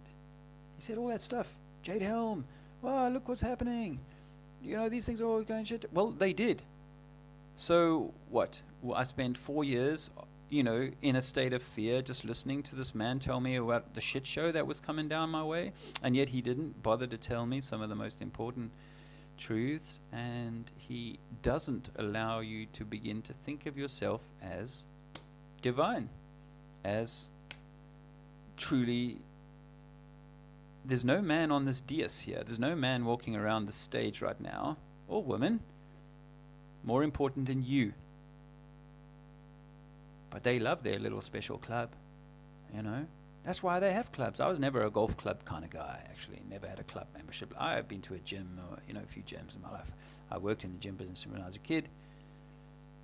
I am actually a qualified fitness kind of person, but I'm not into clubs. And that's actually why, you know, I mean, I think why we have to, even in Flat Earth, be cautious that we're not just like this sort of fringe club, you know, that Flat Earth is a part of what we are, but not all of what we are. See, these people are all kind of caught up in that lower third, that lower energy chakra stuff, you know. I don't mean they're not having a good time and they're not nice to their families and all that sort of stuff, you know. I'm not suggesting they go home and beat each other. But they're caught up in that game, just like the soldiers. The soldiers are not going around spreading truth, you know, like some kind of, you know, Hare Krishna message of love and unity and oneness. They're not doing that, are they? They're enforcing this lower fear, red energy. The devil is in the red energy. Why do they paint the devil red? Because your lowest chakra, your root chakra, is red, and they want to keep you stuck there. Yeah. And while we continue to kind of look to the gurus, I'm gonna follow Maharishi, and he's gonna be my guru and do my thinking for me and tell me what to think and stuff. Whilst there's an element of requiring the teaching, both from the guru and the politician or the lower, you know, the stuff that's going on, because truthfully, if I hadn't had the experiences I'd had in my life, I wouldn't have the insight on why it's not right, why that's not a good system. And equally, having spent time with, you know, the kind of higher-headed types of people, they end up getting too extreme in that side of things, and that's not necessarily living in the real world, because we do have a real world to live in. There are some billions of people, who knows how many now, but there are billions of people on earth, and everything that's ever been done to us has been to put us into a club of color, club of country. And my dear American friends, I know all about your American patriotism. In fact, I had an American flag for, maybe even still have it in storage, that my friend in Madison, Wisconsin gave me. He was a golf pro. I used to, spent 4 or 5 weeks on this golf course in Chicago, a place called Oak Park Country Club. I think Ricardo, I've mentioned that to Ricardo before, and he knows it. But he, you know, proper patriot, and loved having the bandana, the American flag, and stuff like that. There's few countries that do patriotism like the Americans. I mean, maybe the Chinese or maybe some of these others. But patriotism is a trick, you know, because it puts you in a relationship, a direct relationship with a concept, an idea, a theory, or a dogma, actually. And this is where we've all been tricked. And people don't like to look at it, because, you know, we know that the science dogma, we all managed to, much of it we've managed to shed. But the other dogmas are, for some people, much harder to shed. And in my experience, like that the Christian, this is pretty harsh, isn't it, or direct, but the Christian flat Earth group movement, in my view, has not altered its sense of the teachings that it got at all, really, which is a bit of a red flag, you know. If you haven't, as I've said, thrown all the pieces off the old globe chessboard and now started to realign them onto this flat board, and if you come back with the same bishop that you had on the ball, then you're not being honest enough with yourself. And that's, I don't like to be kind of so blunt with people, but I feel like this is where my conversation has to go, because I love talking about, that I'm happy I enjoy talking flat earth. I want to talk flat earth more. I'm quite good at it, but we're more than flat earth, and we're more than one person's preferred religion, whether it be science or Christianity or Islam. There are some old religions and cultures that are much closer to this. So it's not like, there's no one paying attention to this, or no one can see this stuff. I'm not making this stuff up, but I am drawing from all of the stuff that I've been looking at and thinking about and so on, and not wanting to attach myself to a belief, but really become like Noah, know what's what. And you start to sense that in yourself, what is for what. And I know that the Christian dudes will say, no, but I know that I sense that in myself, that the intermediary belief that I hold, that I retain to myself, is absolutely true. Well, as I said the other day, I think I've got flat earth Muslim friends who absolutely retain to themselves the belief that they were given prior to realizing that the religious orders have been sitting on a lie. About 25,900 miles in circumference. That's a pretty big ball, even for the Vatican. Anyway, I am just going to quickly say a few hellos. I don't want to have this run on too long. Let me see, how long has this been going for? 1:42. Okay.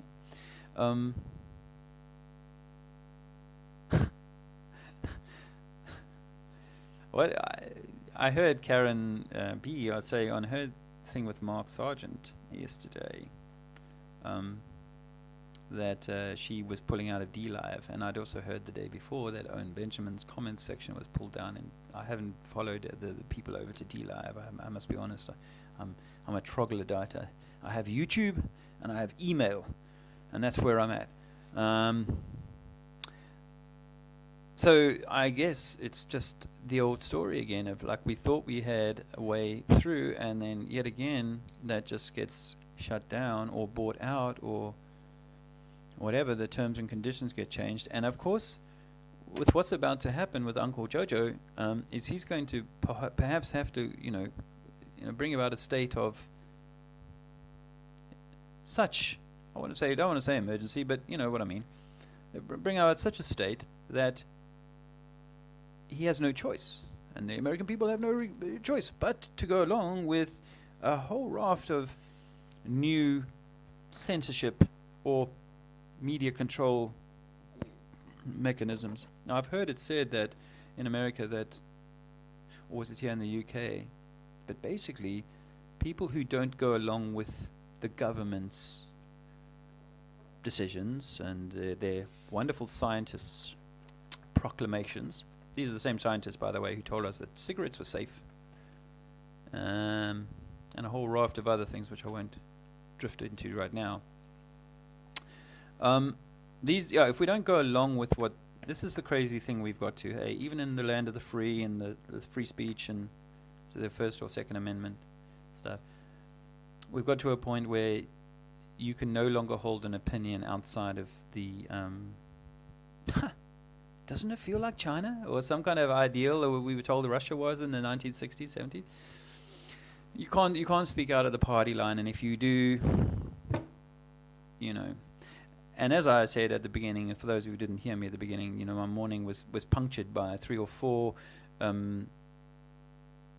encounters with people who were upset that I wasn't taking the panty liner face thing seriously, or wasn't wearing one.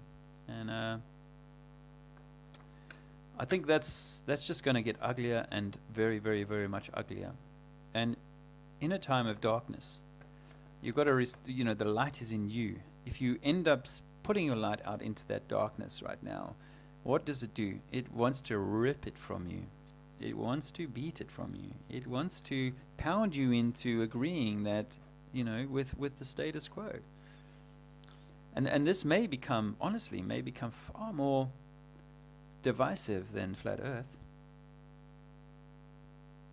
But be that as it may, I mean, I'm not looking to, peddle fear or anything. Far from it. It's more like turn from the fear, because the fear is the red. The fear is the devil, the dark. It's the hot. And actually, it's why people do what they do. Why people agree to take jabs and to, cover themselves up and to do all of these things. They do it out of fear. So if you know that the system is bad and yet you're still like in that fear pool, then it still holds you, man. So I think we've got to find ways, and this is why I want to talk to Martin and other people who fancy a little bit of time, is to thrash out these ideas and maybe, in a loving way, really try and encourage, because we've been very vociferous, haven't we? I mean, I'm speaking for myself, of course. This is not everybody's bag by a long chalk, and I'm friends with people who are very much in their kind of belief system, but I love them too, and it's just like I love my family, that I was, here's the flat earth stuff, and I've also started saying, my family knew I was like all anti-religion, anti-God and all of that for all of those my 30s and 40s, and then of course I shift, and then I'm like, now it's something else, and but I was pounding them with truth, pounding them with flat earth, and if we are not honest enough to say to our friends in the flat earth and in others that actually these other beliefs that you're still hanging on to are by design, and perhaps they will hold us all back, because if we identify ourselves by our beliefs, then we are essentially just clubbing together. And I don't have a problem starting from a low point, but my ideal would not be to have, let's just have a club where it's just a few of us. Although I accept that in the coming years ahead, I might, and others are already doing this, setting themselves up in a way that they're not cheek by jowl with all the craziness in the city. I'm totally on that page, and that's where I'm trying to take myself for my sanity and to raise my, Alexander in a way that is natural as much as is possible. But this is not just about my life and so on. As I said earlier on, an hour ago, that I think we're in a reincarnation cycle, possibly. And even if I'm not doing it for my own reincarnation. I'm doing it for the incarnation of whatever children or whatever God's creation comes next. And if I go along with what's coming, then was it who's that song? Who sang that song? If you tolerate this, then your children will be next. That one, that struck a chord with me, man. And and even if you're not doing it for your own children, we're doing it for God, Creator. We're doing it for nature. We're doing it for Gaia. This save the planet bullshit. Of climate change and all this sort of. It's like, she can take care of herself.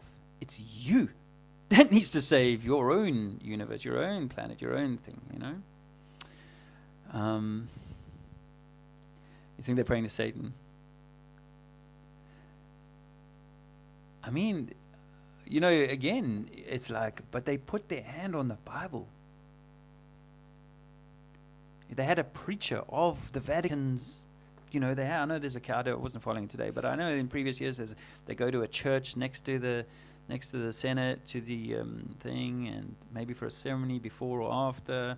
They got a preacher there, one from one religion, none from another. So the whole of the religions are all represented there. They put their hand on the Bible and swear to God. And now you've got to say, well, are they swearing to Satan? Could they get away with putting their hand on the Bible and swear to God that they're going to do the best thing and then preside over all the sort of false flaggery that we see? All the social engineering that we see?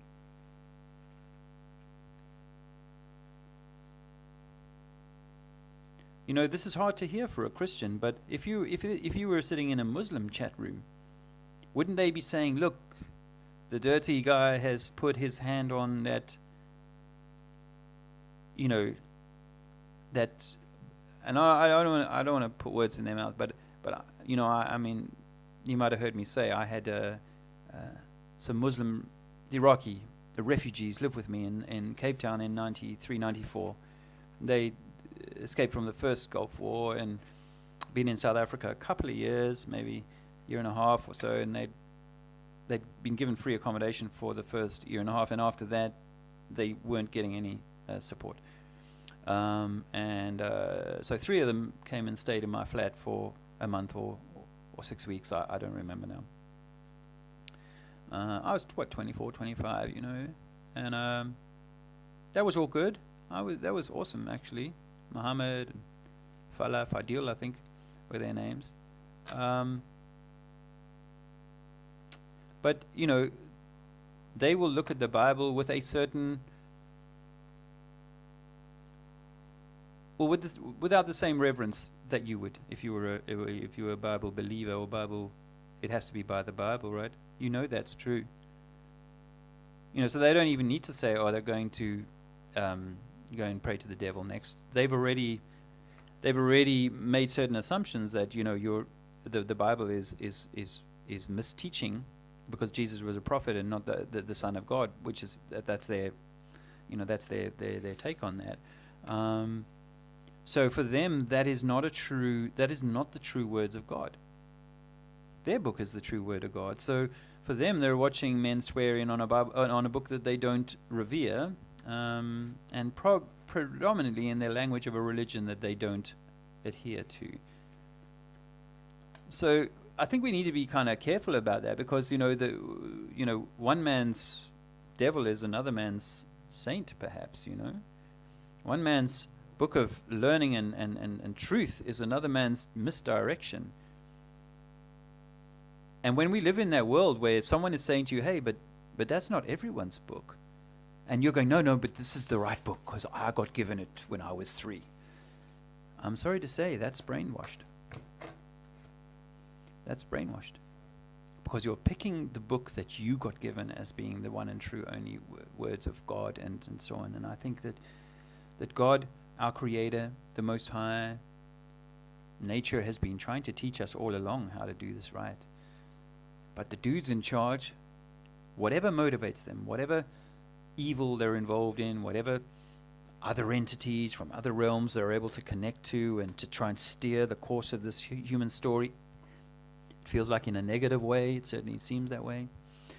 Whatever that is, they are merely men, and as far as I'm concerned, deeply misguided and caught up in the dark, the devil. The devil is in the detail. All this paperwork, all these little words, finally put together and then interpreted by thousands of scholars over many millions of hours of study, and then they come up with this answer. Nature is far simpler than that. She doesn't like that kind of complication. This is why we say the devil is in the detail. You faff with the detail, you're meddling in the devil's stuff. All this mortgages and bank payments and all these sorts of things. Oh, no. Oh, look at that. I mean, hey, just 3 years ago, we were fighting for women in the Middle East not to have to do that.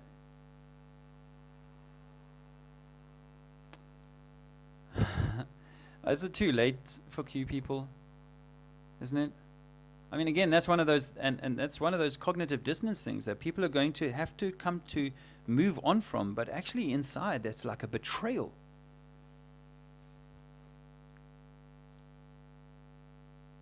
I'll say it again. It's a betrayal, because people trusted their Most High leader, the venerable, wonderful Donald J. Trump, They trusted him with the plan to mega. They trusted him, and people have bust a gut to get behind that man and this that outcome that he offered them and that he promised them, and he has screwed them. And Q was always that. I mean, I watched Rich. I'm not picking on Rich, but he is someone that I followed in my early days and going, wow, this guy's got a knowledge. And then by 2017, when he was still fiddling around with Q, I was like, come on, man, you can see better than this. And he was like, okay, this is maybe towards the end of 2017, early 18. I'm gonna, if Q doesn't do these 10,000 sealed indictments by this date, then I'm writing Q off. But eventually Q pulled him back in again. And it's done that to a lot of people I know. But it shows that there's a need. People need a leader. People need to have some savior in the system. And I did. I thought I did. I thought we needed that. But they ain't giving it to you, man. They'll just, you walk up there, you're toast, man. You walk into this situation, you're nobody. But the truth is, you're better than these people, because these people are actually so lost in this material power game that they're in, and it's all a man-made power game. Devil, Satan behind it, whatever. I don't mind. It doesn't. I don't have a problem with there being other worldly or other realmly kind of interference here.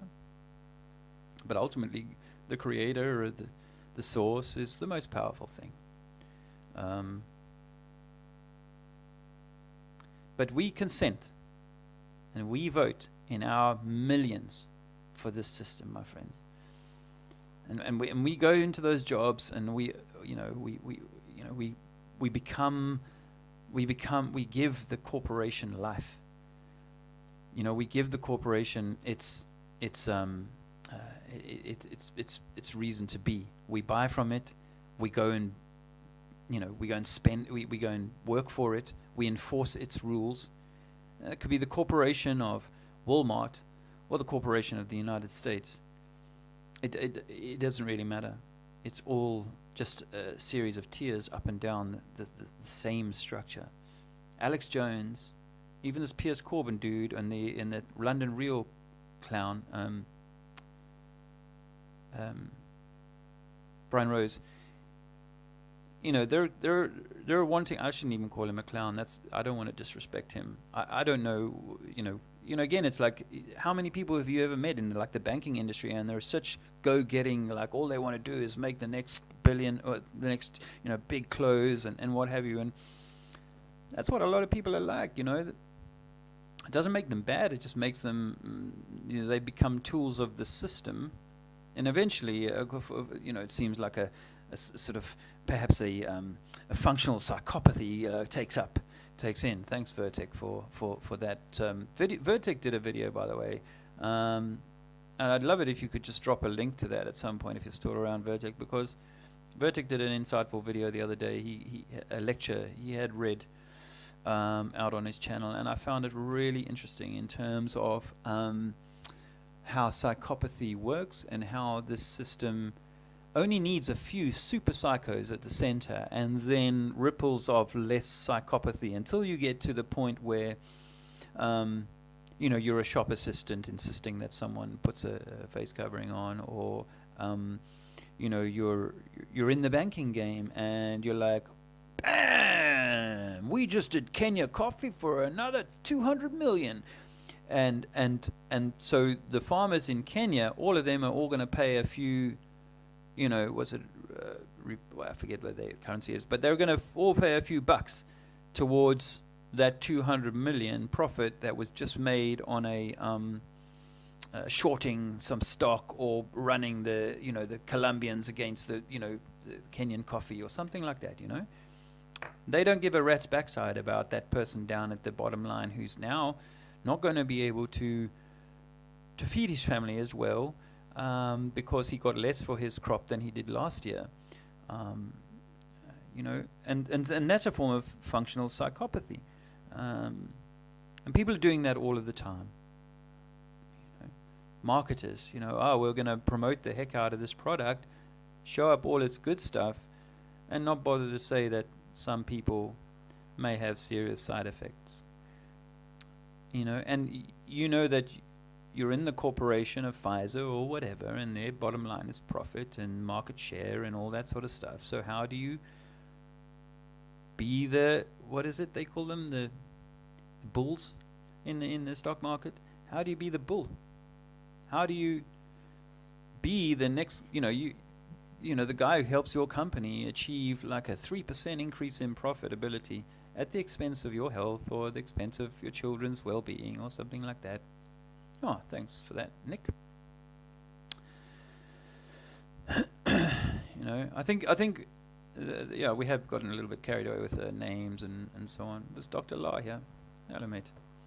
Nice to see you. And actually, we had fun the other night. I was in a chat room with Dr. La and Tommy. That flat fellow was doing an excellent job of talking people through the sort of the flat Earth stuff on a channel of an English lady who has been looking into sort of aliens and other sorts of things, but she came across flat Earth and was giving it a fair shot. I think she may actually be sure that she no longer lives on a spinning ball.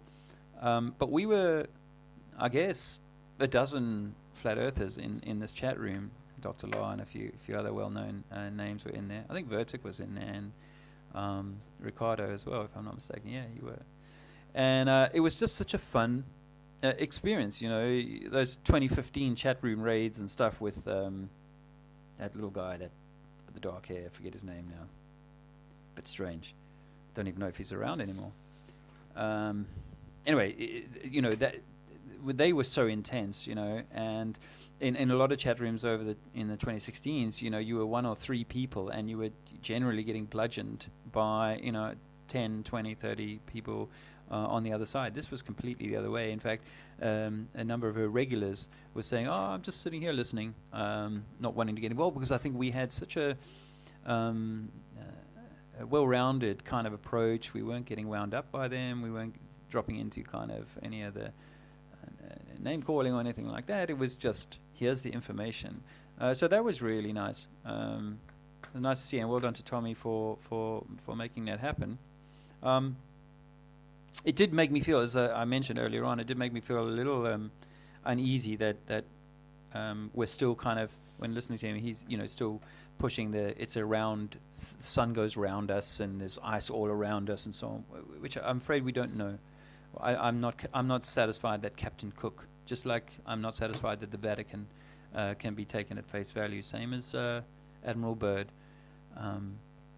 So, and of course, as I said earlier on, I feel like now, critically, I feel like when we look at the AE map that we all put on our walls, I'm not sure it's that different from the Flat Earth Society's version of things.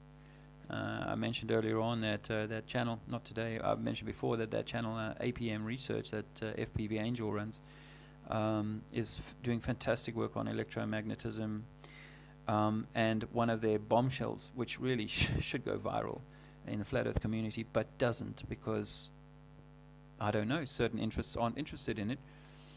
The Diomede Islands in the Bering Straits.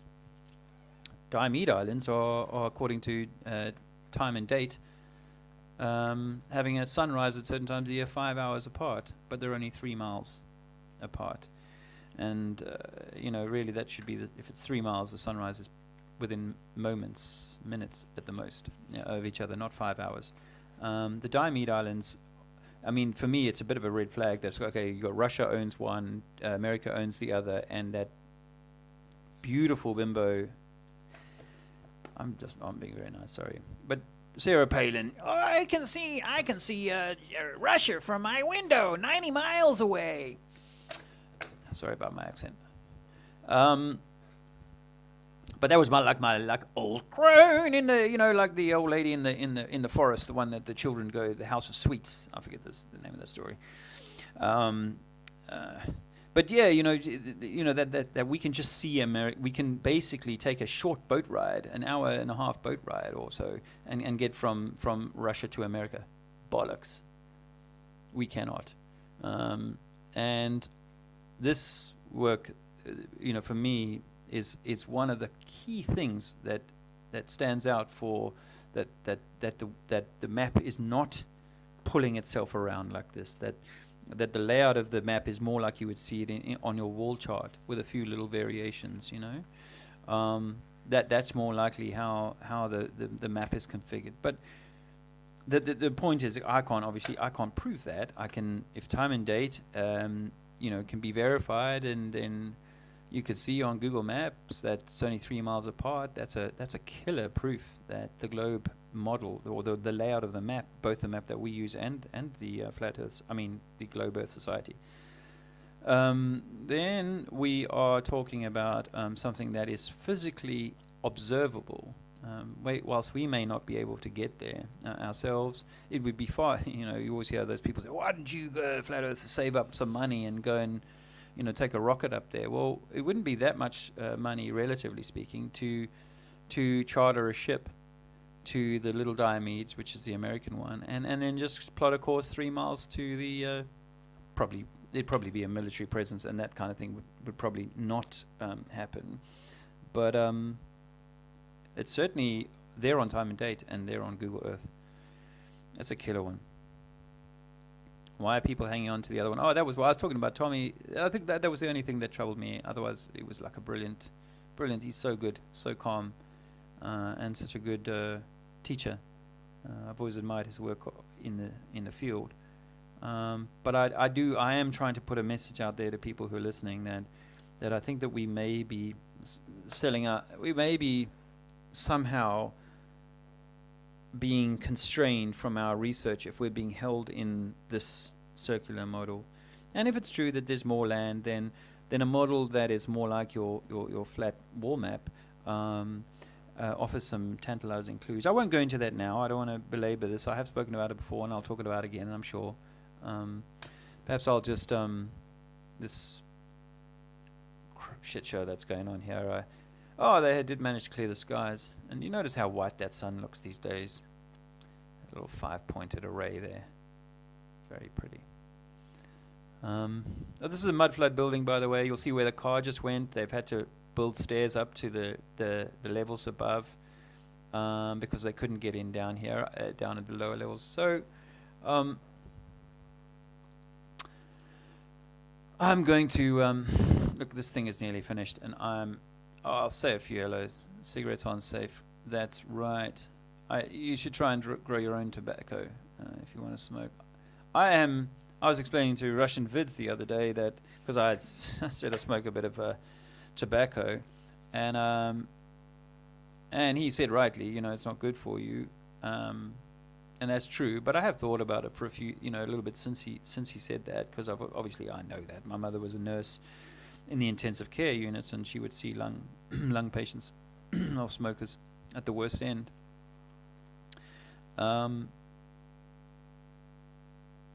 But my life has been a little bit messed up, a little bit crazy, shall we say. A little bit, oh, look at all those people. Oh no, it's flags. Yeah, my life has been a bit crazy. But I do hope to clean myself up a little bit more, because as I said, we are actually, we are the prime. This experience is meant to be the prime experience, and everything so much of what we've been offered has been designed to harm that experience. And I say, let's try and unpick that. But I haven't unpicked it all in myself, and I still have that kind of I've been living on the edge really for at least a year and arguably longer, given my own story. I won't bother taking your time on that, but I have been kind of living a bit of a crazy existence, a little bit of a where are we going to be tomorrow and how are we going to fund the next day. So that kind of brings out that need to take the edge off, So, that's that. D Live, huh? Anagram for devil. Yeah. And devil is lived backwards, isn't it? So it's merely just, it can just be like a play on words. Satan, Santa, Saturn, and Saturn being a particular kind of energy in the game or in the system that we live in.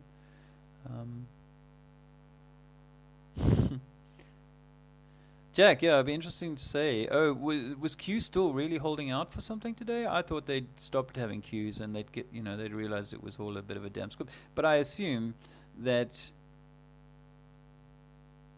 because there was that story about it being like there's going to be a military this and a I think they'll probably try and string people along a little bit further. But please, I know you're not necessarily, but if you're listening to this and you still think that there's a savior coming from the system, they're just going to give you another Obama. I was a believer back then. I was willing to think that this was going to be different. What was it, 2008? He looked like an outsider. Hey Joshua, how are you guys doing? Having an opinion might become sectionable. Yes, absolutely. DL Busters, how are you doing? I think that's quite right. It not only might become sectionable, I think that this is a real possibility. I want to talk to my mate Dave, Zoom Truth. I'm trying to pull him in on a chat with me because I think he needs to hear some of this stuff. And I want him to hear it so that people around him hear it. Because we kind of draw people to us who resonate in a similar way, and then perhaps reaffirm or reinforce that resonance simply by having that community of like-minded folks. Now, I'm hoping that given my short track record in, truth talking the last 3 years, I have built up some and I know obviously I've got some wonderful of you guys supporting my channel, great comments, great to have you here, and some people have given me really generous sums of money, others smaller sums of money over the last year, and between the accumulation of that is like, and particularly lately, like this realization that serious people who are seriously looking for the truth are going, hey, you're on the right track here, maybe you don't have to agree with everything I say, of course not, but you're coming at it from the right place, your heart is in the right place, even if you don't have all the answers to everything at this point in time. And I want to try and shake things up a little bit and get people to think beyond the stuff that we've been programmed to think about, the Alex Jones conspiracy theory nightmare. I mean, the thing that's hit me hardest in the last few weeks on my comment section is the adrenochrome kind of thing. And it's like, this is a despicable, terrible thing. I don't even like to fill my mind with the images and the sounds and the possibilities and potentiality of such a horror story. But I was courageous enough to look at it. But we're harming children every day, and we're putting them through the mill of education that is destroying the mind, or limiting the mind and reducing the access to the divine. And it's that's where it starts, perhaps, because everything that follows from that becomes that. So I abuse a child when they're young, that child goes on to abuse someone else. I love a child when young, that child hopefully goes on to, assuming other things don't happen, goes on to love their child. And so that cycle of love is inculcated rather than that cycle of horror. And we are at a bad time, and maybe it's Sodom and Gomorrah, maybe it's end times, maybe it's, this is the worst we've been in modern times, perhaps, or in ever times, I don't know, but that devil, Satan, lower chakra, that system, that control, that all of that is empowered by us. We give it life. We give a corporation being Speaking Dead, we give the Speaking Dead life. We do. Until we start raising children, men women in their divine truth, then we're going to continue damaging the youngsters. And the adrenochrome and the other horror stuff and so on will continue. All that stuff will continue.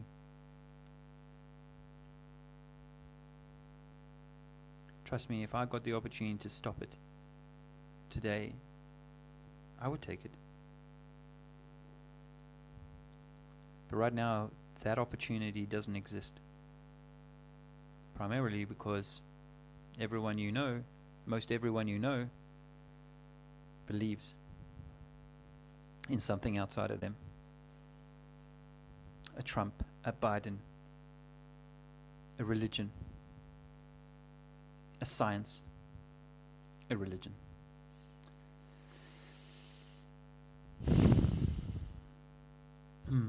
Trump did stay, says Luke Doe Nelly 2. Interesting name. Did stay where, says Little Fox. I'm sure, I don't know where he stayed, but... Oh, he didn't stay. Okay, he didn't stay. Yeah, I mean, again, I think that that's more about... That's actually... That bad sportsmanship thing, there was no need for him to do that. That's a ploy to hurt the Republicans a little bit more and to reinforce the blue team's idea that the guy that was last in charge was a toolbox. They love doing that, don't they? As I said earlier, they're starting to break old Boris down. He's got them through the worst of this lie. Now he's going to be replaced soon. And they that they've done the same with this guy. But they've given the Democrats so much power, as I was trying to break down earlier on about, how wrong the last guy was. They love doing that. And the more wrong he was, the more right your boy will be, and the more you'll get behind him. Yeah, he's your team now. He's your man. Your little god. And so when he comes along and says, my little people, your little god demands that you have to crawl on all fours because it's the only way to avoid this thing. You'll see 72 million people down on all fours.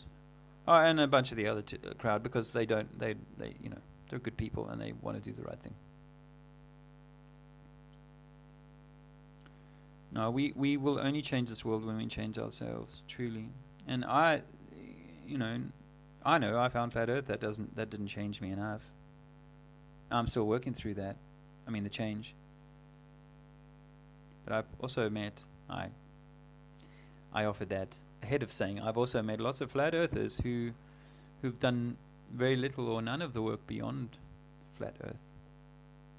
So if I can be of any use to those people, then I will seek to do that. That's why I want to talk to Zoom Truth and others. I don't want to pick any favorites. I just want to talk to people who want to talk to me and throw some of this stuff about. No favors, no clubs and choosing and Oh wait. There's a moment still. Hold on.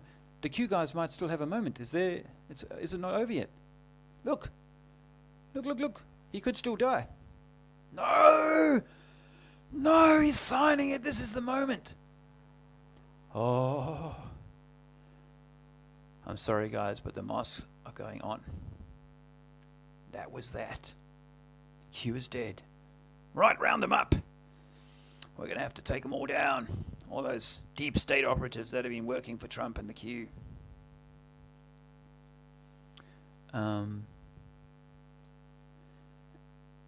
At the basic way of life, any man who can give his life before politics, religion, and self-being, etc. These days, they make it impossible to be righteous, so to say. Yeah.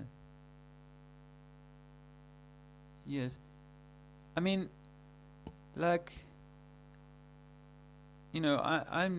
not... it's a beautiful, beautiful building, isn't it? I mean, I am always in awe of this kind of construction. And would you believe that just a few years after your civil war in America, when the guys were still dragging horses around and using muskets and stuff, they just came back and built this? Is that right? Or is it slightly predate that? With people who had even less technology.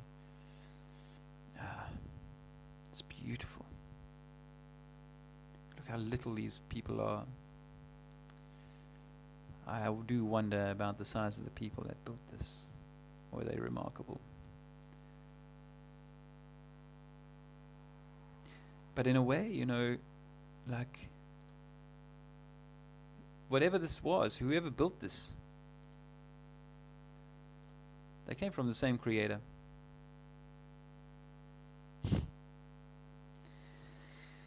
You know, and I know in our current human form, we may have been, we may have been reduced in many ways from the people that were able to construct in that way. We may have been reduced in many ways, but ultimately, in essence, we're still the same. We're still of the same creator. It's kind of sad that these beautiful buildings are in the hands of whoever this corrupt cabal is, but all in good time. Because I know things come around. What goes around comes around. And maybe it's a matter of humanity hurting itself for a few more generations. I don't know what the big human story is, and I don't necessarily want to put my life down again. I offered my life, I suppose, in war. But I don't choose that, you know. I don't choose that. I think,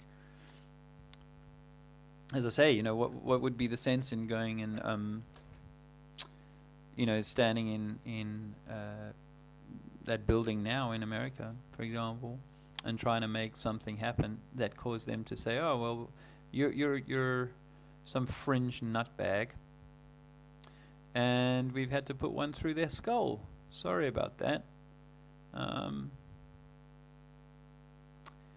not sure that would serve the purpose of seeking a different way, because every time we go back and engage with this in any way, we're sort of accepting that this is the way it has to be. Some of this is confusing for me. I'm working this stuff out for myself, you know. I'm not saying I have all the answers. I just think that appealing to this system has not worked one iota.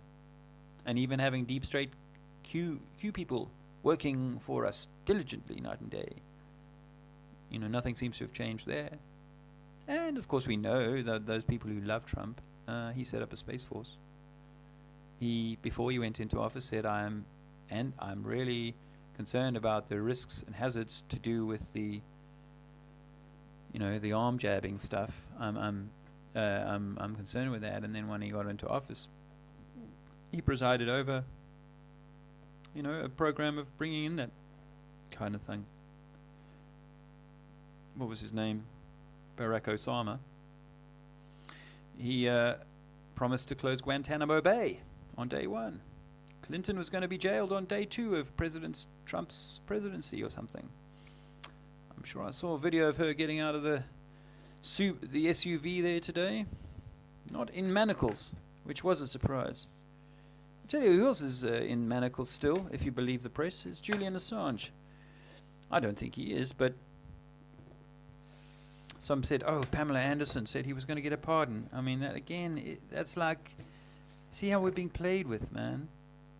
And the poor Assange supporters, you know, who think he's a legit truth speaker, they, you know, they've been let down again.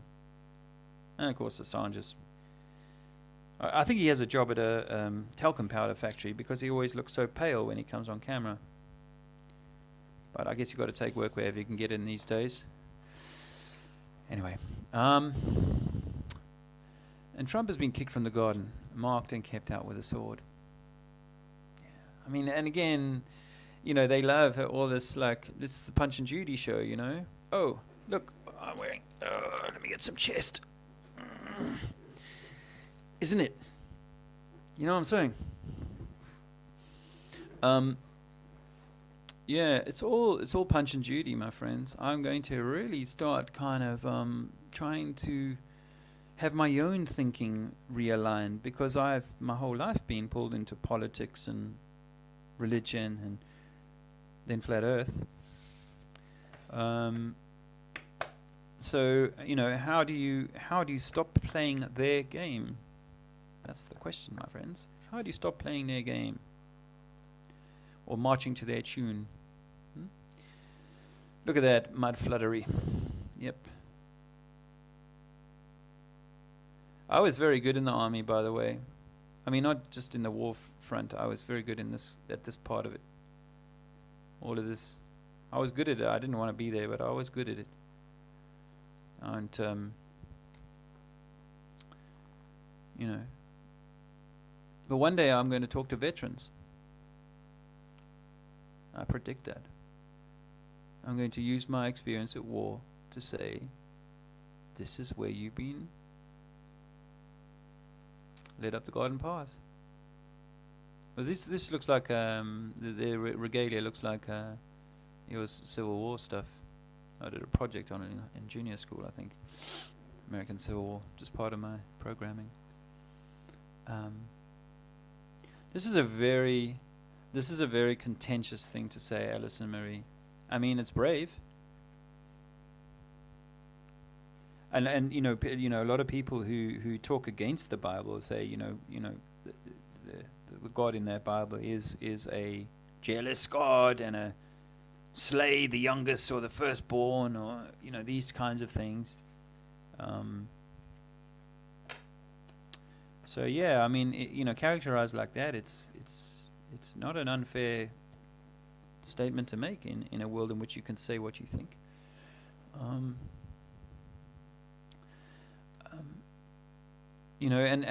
for me, obviously, having been brought up with that, and when I went back to Flat Earth, I went and bought a Bible for Andrea for her birthday, a leather-bound Bible, first one I'd ever bought, not the first one I'd ever had. I'd been given Bibles as a kid, never bought my own. I did realize that there was a lot of, it felt like a lot of, when I was reading, it was like, oh, it feels like I'm being controlled here, it feels like I'm being told what I should do and what I shouldn't do. I think there are important things that we need to know, and as I've said before, like if my heart and my body and my mind are the machinery that has been given to me to use while I'm here, then knowing how to use them in the best way is important. And in a world full of deceptions, then having someone to guide you, teach you, or to have a manual from which you can learn this stuff, valuable. But there's been hundreds of billions of people on Earth, and only in the last 100 or 300, 400 years has the Bible been shared with maybe a third of the world's population, if that. So I would say that the God that I revere, or the Creator that I revere, isn't so racist or, limited by geography, such as that he might, or it might, ensure that all of the beings who are in the image of God are given the manual that they need, the truth that they need to run their affairs well. Which is why I think we need to rely more on our inner compass.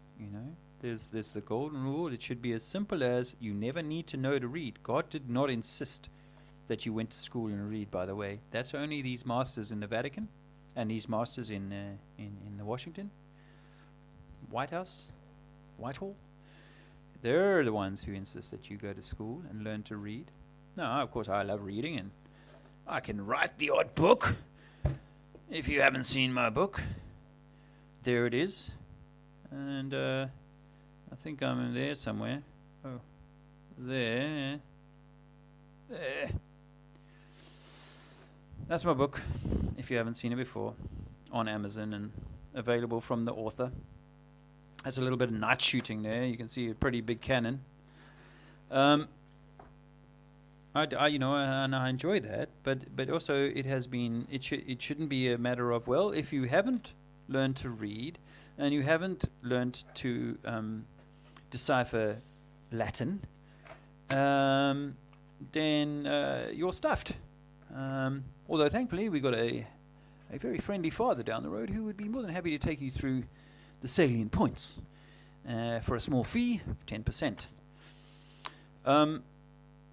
So no,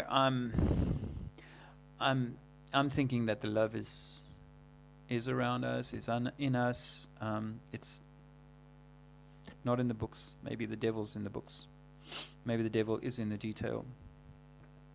And again, if that triggers you, then you're maybe a little bit too sensitive about your beliefs. You know how people are sensitive about their balls. Well, my balls float at 2 million miles an hour. I've got no problem with that. Why? Well, because my science teacher told me that. Okay. So that's a belief. But if you tell him that his balls are not floating at all, he could get angry with you, because you shouldn't troll on a man's belief in this world.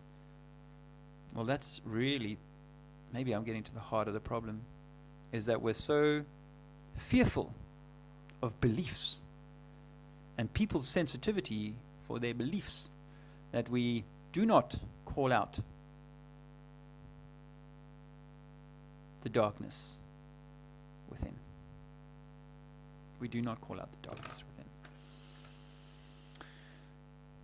I'm not putting on anyone, because I think, as I said earlier, it's like the darkness that we carry and we are manifesting. If we are the creators here and we are projecting this manifestation of darkness, of fear, and we need armies and we need nuclear bombs and we need to protect ourselves from Russia. By the way, Putin resigned the other day. Did you know that?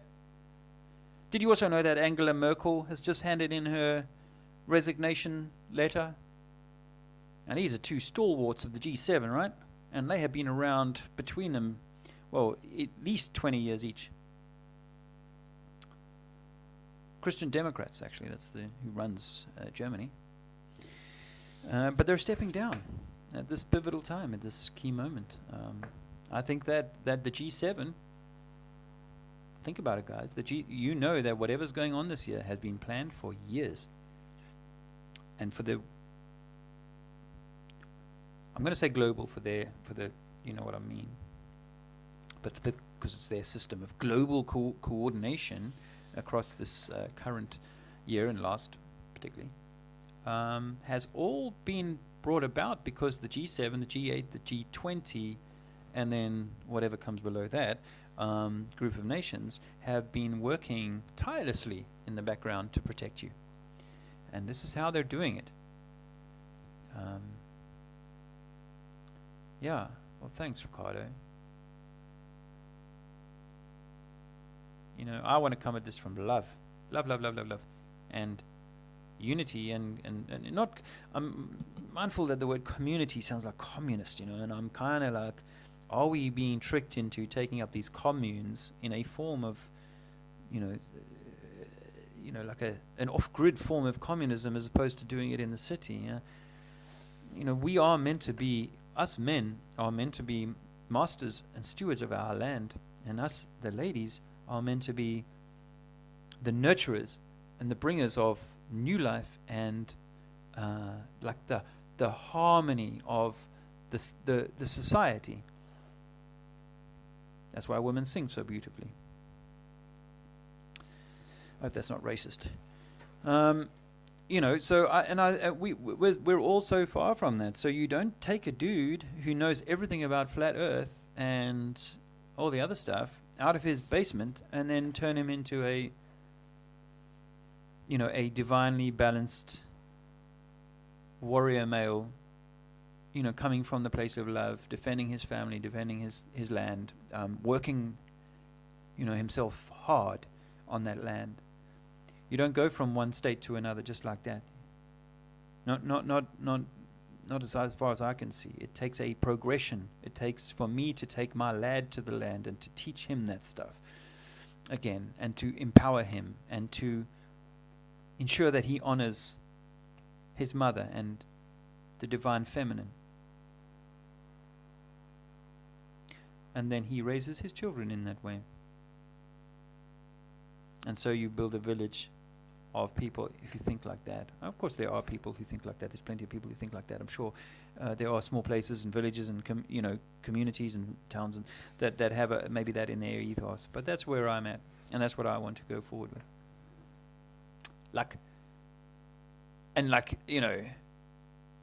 If you want to stay behind in your belief system, fine. No foul, no criticism. But I just think that the beliefs have been the undoing of the human story for hundreds and hundreds of years. Beliefs in history, beliefs in religion, beliefs in science have undone us all. Science teachers don't know they're lying. Imams believe their books, as do the Christians, even the flat earthers. And for me, it's just going to be like a hard on the sleeve.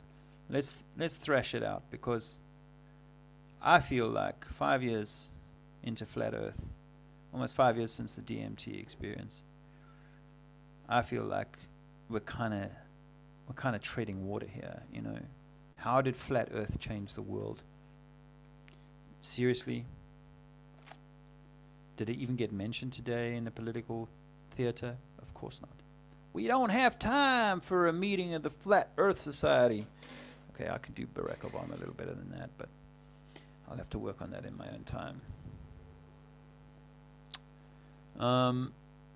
But yeah, I mean, that's what we have to do. We have to shake ourselves awake. Okay, so I'm just going to say a few goodbyes. I mean, unless something else comes up. It's frustrating, but in a way, I guess this is what life should be, so simple. And we've put the devil, we've created all this detail. And is it because man is greedy?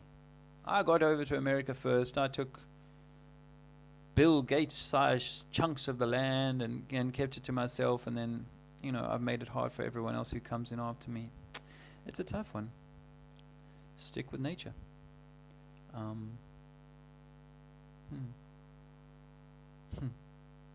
Religion is another way to divide us, and I know it, man. In my little town where I grew up, Pine Town, full of pine trees. So I only make that funny reference because when I did a Russian Vid's show, some dude said, he grew up in a pine next to a pine forest, and there's no pine forest in Durban or in South Africa. The town I lived in was called Pine Town. Why? Because it's full of pine forest. Anyway, people are so like, the last time before I did with IV, I was a red brick wall behind me, and I had to get a little bit like, it caused me to become a little bit forceful with the guys listening, to say, listen to my words, man. Look in my eyes. Look at my story on my YouTube channel. I've not done it. It's not been unintentional that I have put parts of my personal life out there, because I want people to see that I'm real. That I've had a freaking hard journey to get here, and I've given up an awful lot to walk this way, as many of us have. But I want that to be my my medal of honor, as it were, the reason for people to go, well, this guy's all out there. I'm not just a face that you see and you don't see anything else behind me. No. If you take the time, you will see many of the highlights and lowlights of the last few years. Okay, not all the lowlights. I tend not to talk too much when I'm having a really shit time of things. We're all a bit like that, I suppose. And I don't really like to put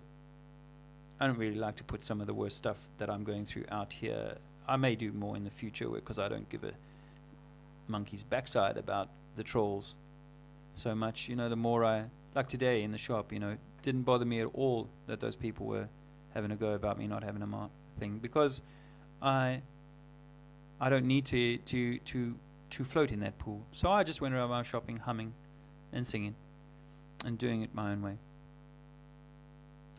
So that's what I'm saying, is that I'm feeling confident to I've come back from Portugal. I had a lot of quiet time, a lot of time to think, a lot of time to consider what else was going on in the world, and what was my place. Was I going to quietly slip away onto a little pine forest somewhere, and offer nothing more to the Creator, to creation, in a bigger way? No, I think now, having looked around and looking at all the people that many, not all, but many of the people that that I look to as teachers on my way up, where they're still teaching in the same classroom, and so I know that some of those really good teachers are not coming all of this way. They may do, not yet.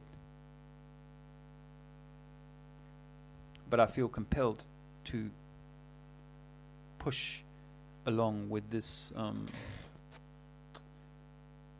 alternate way of reconsidering our place and our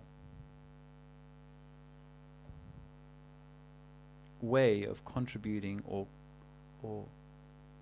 being related or connected to this satanic, dark, lower energy, fear-based system of control.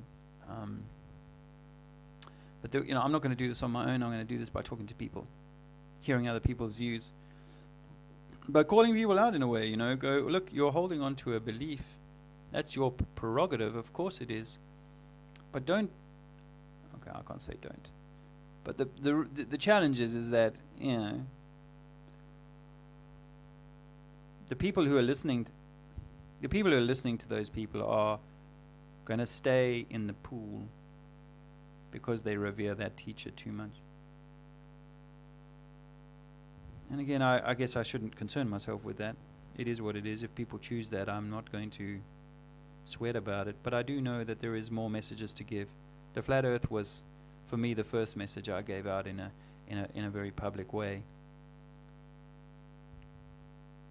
But there's much more, because we are much more. We are all.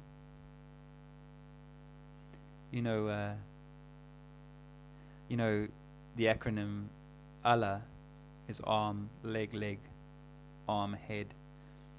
It's the 5-pointed star. It's what we are. According to the Muslims, God is closer to you. If you see God, He's closer to you than the jugular vein. They will always point to the neck and go, it's closer to you than the jugular vein in your neck. And I think the miswritings of the King James or any of this, but not that I want to get into any theological debates over this, but I think that the temple of God is here. The pineal gland is your connection to all. I can't describe what the consciousness is and all those sorts of things, and perhaps that's again more chicanery, more straw mannery that gets us squabbling over the things that we cannot know. And I do have the advantage over people who have not done DMT or ayahuasca, because for me that was a pivotal moment to take me from a materialist Darwinist monkey man to a central God is right here, and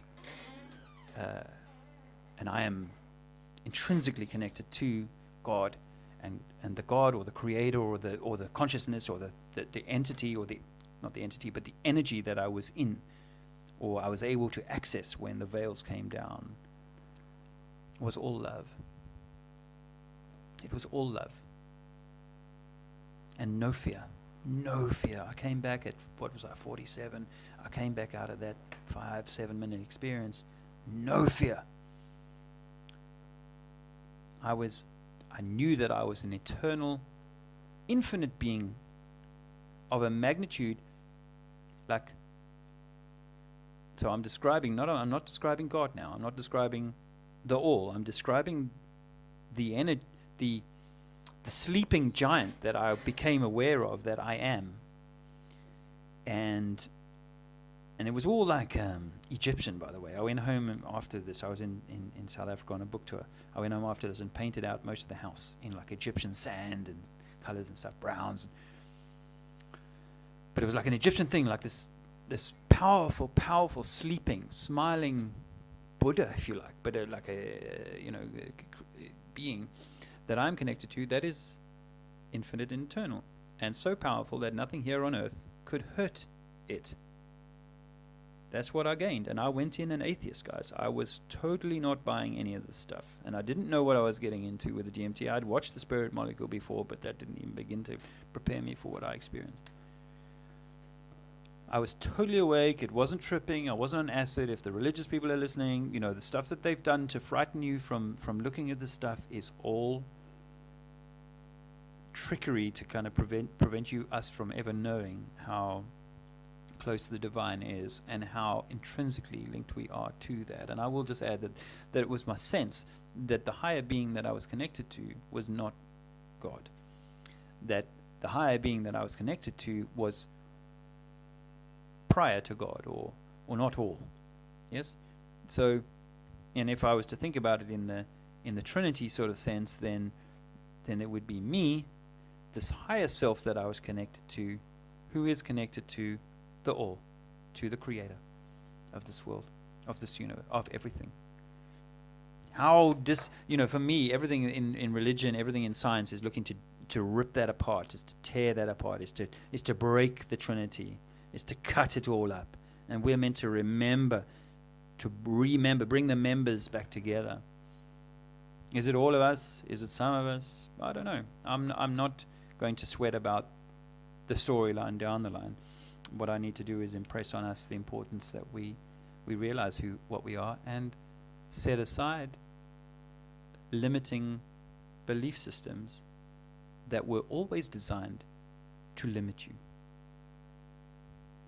You don't want to hear the teaching. You don't want to hear that idea. You want to set that away. That's your call. It's your life, your choice, as they say in Freemasonry. Do as thou wilt. But I think that it matters. Otherwise, they wouldn't have gone to such lengths to create all these divisive religions, sciences, theoretical sciences. I mean. They wouldn't have done that. They wouldn't have created these countries. They wouldn't have created these corporations. They would not have created a system that incarcerates men with families for 20 years for growing plants in their garden. I reference that because Andrea read through the pardon list of Donald J. today, and some of the people pardoned there were... A guy was jailed in 1965 for running a whiskey still, and he only just got released. That's the devil at work. That's satanic. That is hell. We've created something like that here, and we vote for it. Decent people, upstanding. Oh, I wear a suit and tie. I've got a Yale degree and so on. What's the problem? The problem is that it's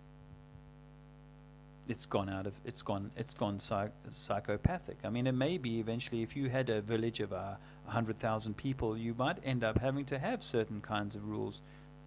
And maybe, friends, this is what the cycle we live in is like a creation and destruction, recreation and destruction, because we're maybe not learning the lessons. And so with the Tartaria stuff and pre-flood stuff, or that era stuff, did we reach a high point and then we then we become all greedy, lost in our kind of manly ways and so on, and then we break it, and then it gets started again with very few people. But unfortunately, it seems to me that the people who run the show, they know these things ahead of time, and yes, maybe they do sequester themselves away, and then when the time is right, they bring themselves out of hiding. They maybe go and gather up some stragglers and set up these new countries. I'm going to talk about this more on another day, about how I think they're repopulating segments of the earth. But if there is a war with China, then I think it's being done to cover up mud flood in that region. So on that bombshell, let me just say they want us kept... Yeah, look, if you haven't subscribed to our backup channel, please do. I think we got 50 subscribers there. I do wonder whether some of the things I'm going to talk about over the coming weeks are going to cause me to lose this channel. I'm going to try and be clever, but there's a backup channel if you want to check it out. It's mainly I put stuff of Alexander there. For now, anyway. Did you guys see this? That his I didn't see it, so I've only heard it a few times.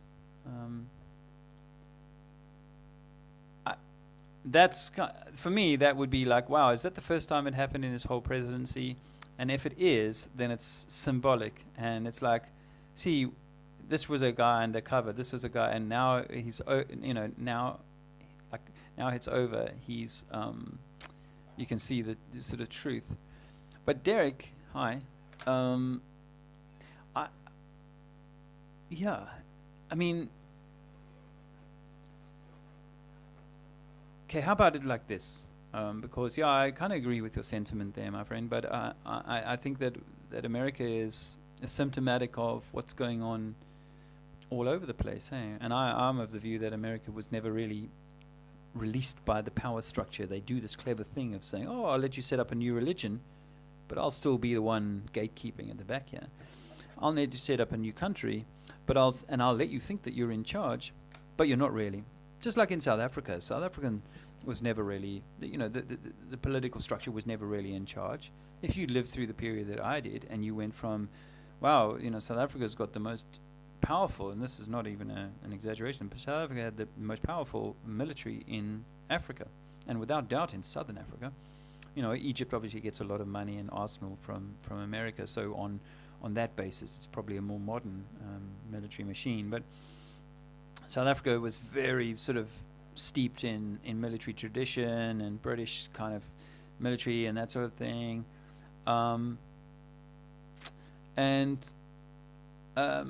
Then, sorry, I lost my thread. But then in 87, 88, we're in these like big conflagrations in Angola, and then 2 years later, just after the Berlin Wall comes down, the South African, racist ideology was just imploded. It was like, oh, we've decided that we're going to give the country over to Nelson Mandela. That took 3 or 4 years to kind of bring to pass when he was president in 94. But, pardon me, it was just like overnight, and it was quite a shock, So there's no country in the world that I think is outside of that. It's just that America has been sort of a little bit, plumped up to believe that it's this superpower. And that's the cleverest, it's the art of war, really, isn't it? You get people to think they're doing the right thing, but they're shooting themselves in the foot. And of course, we're all in the same situation where, over the last 20, 30 years, the CCTV rollout has just been, ramped up, become more high-tech, more high-tech, more high-tech, all on the basis of protecting you. And now it'll be used for facial recognition and for fining you for breathing, essentially. So I think we're all fallen. Don't take it personally. You guys are not. You're not. You're a special case in that America was obviously has been the so-called leader of the free world. So we thought. But again, I think that's just theatre. That the American solicitors or lawyers or whatever, if they want to get to a high level, they have to cross the bar, don't they? Which is an exam they write, which is the British Actuarial Register. We know that Register or Regis is the Queen, so you're actually becoming a subject of the Queen by signing her register. That's every high-level American lawyer. What? How does that work? I know Biden here, he'll be on the plane soon enough. So when they make out like, oh yeah, Britain, little old Britain has a really good relationship with America, and we're grateful for our relationship with America, that's all bullshit. They're not, of course, I'm not Britain, you're not America. We're just, living men and women being given these identities to assume. But no, the idea that America is truly a sovereign nation all on its own with no master, not at all. May not be the royal family directly, but these things are all signed off by the Vatican, as far as I can tell. And Biden will be on his way over to see the Pope at some point, and when he does, his wife will be in black, and so will he. And it's all like, wow, bow down and scrape and stuff to the dude who runs an organization that it's hard to defend. Yeah, but I mean, I agree with you. Well, say you see the word save our. It's all about you, I think. Save yourself. See, by yourself.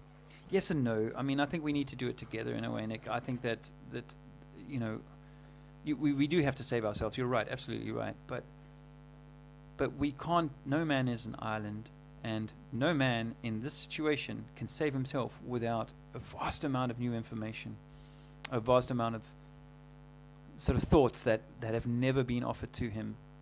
And I think that's the role of the truth speakers. But if you're speaking truth from within inside of a belief system, like that the earth is a disc shape, like they say in the Flat Earth Society, but it just has a rim of ice around it, that's a belief.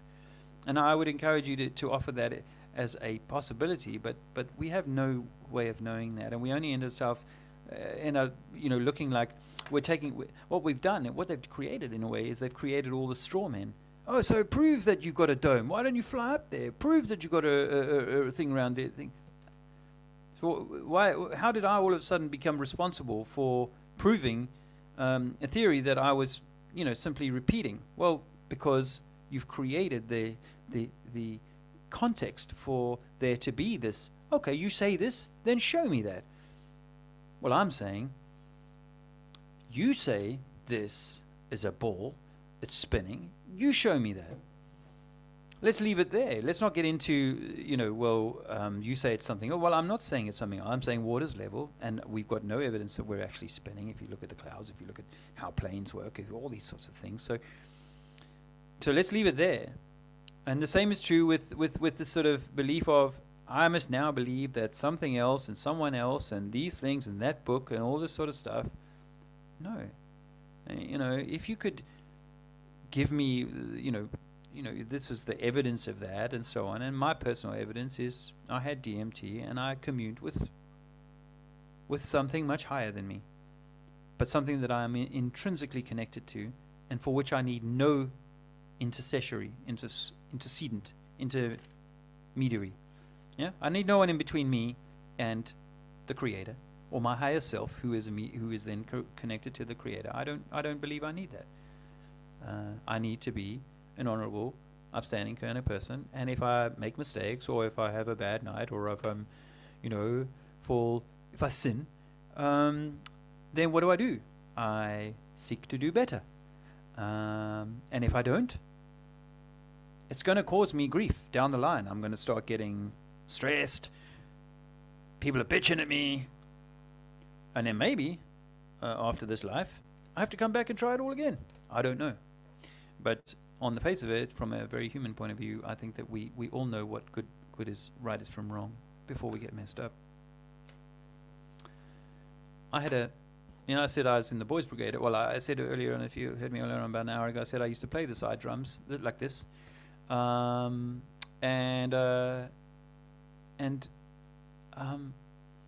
The guy who ran my Bible study for the group that was called the Boys Brigade, like the Scouts, but a more religious version of the Scouts.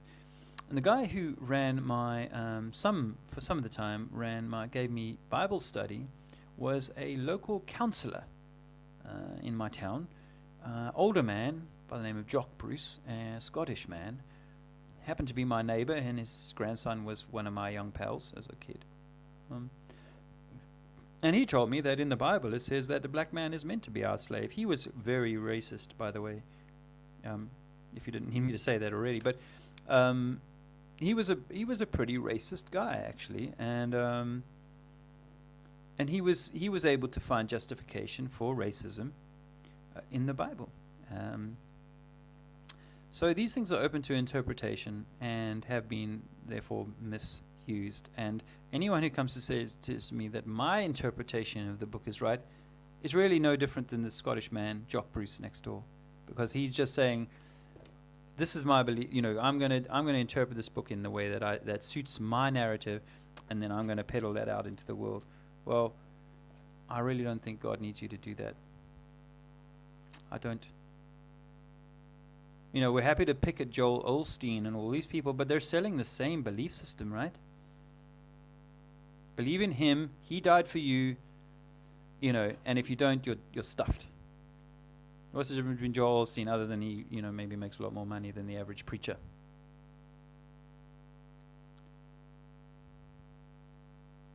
This is belief, and it's caused us to get into the belief that these people here are to be my master. Oh, look at that double mask. I've seen quite a few of them. I guess that's bulletproof, that one on the outside, Kevlar. The belief that these people need to there's all this pomp and ceremony is us. It's not God. It's not. God did not create this. God doesn't write books, by the way. Oh, he does. He wrote my book, but not the other guy's God book. God doesn't write books. God doesn't make cars.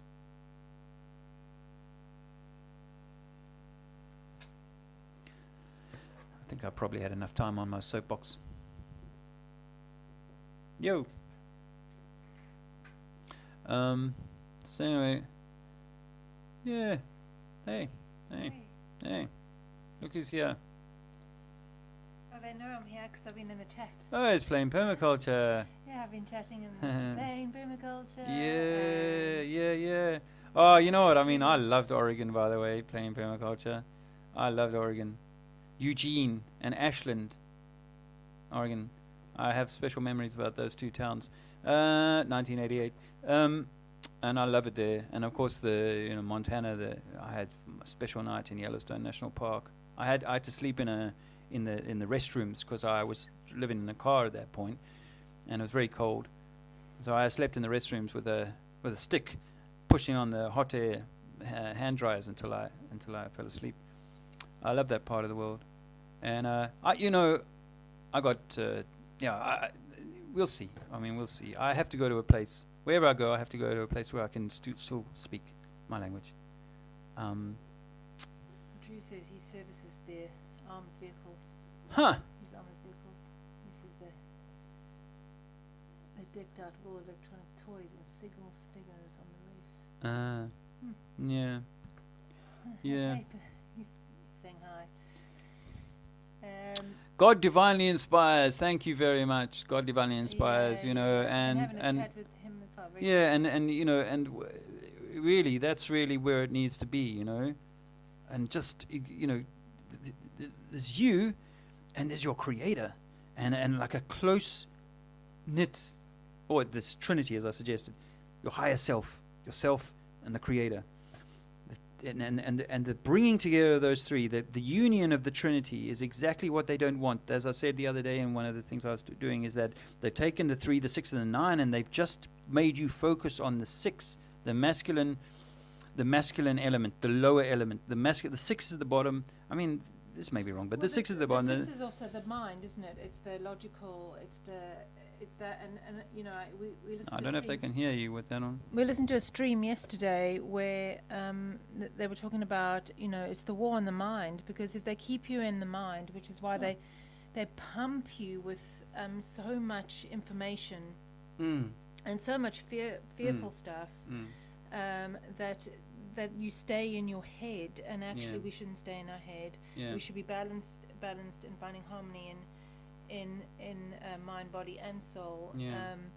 So the trick is to try and detach from some of it, and I think unfortunately the truth arena has cleverly got those rabbit holes for people to get stuck into. So it's about trying to detach from that, and it's incredibly difficult at the moment because there's so much going on that we want to know. I talk for myself here, but it's about that, having those boundaries and doing that self-care, and putting your mind on the shelf for a little bit so you could do some of the feeling stuff.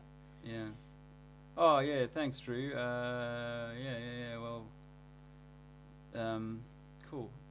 Zoom. Dave, are you still there? You were talking about him when he was in the chat. Oh, was he? I'm so depressed. I love you, Dave. If you're still listening, I love you, my friend. And I know you're very passionate.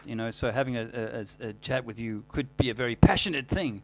But I think I've been feeling depressed. Truthfully, I've been feeling a little bit down. Was it 3-4 days ago? And we were like, man, this is hard, man.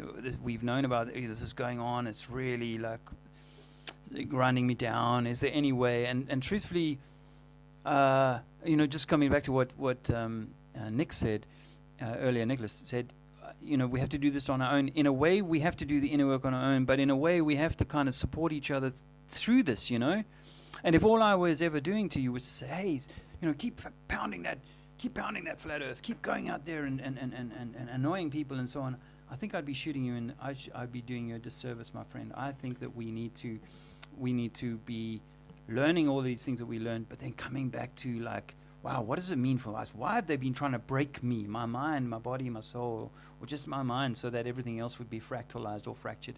Why have they been doing that? Well, I think I'm getting closer to the answer, and I just want to talk people through that.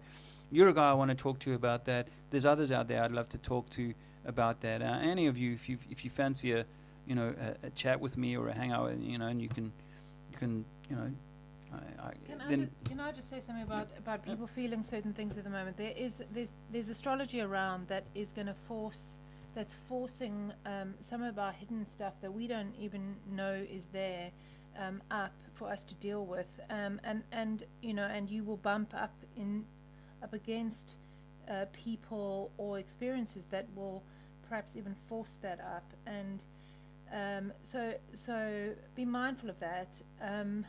And take the time to let yourself process that. It doesn't have to be that that's your life.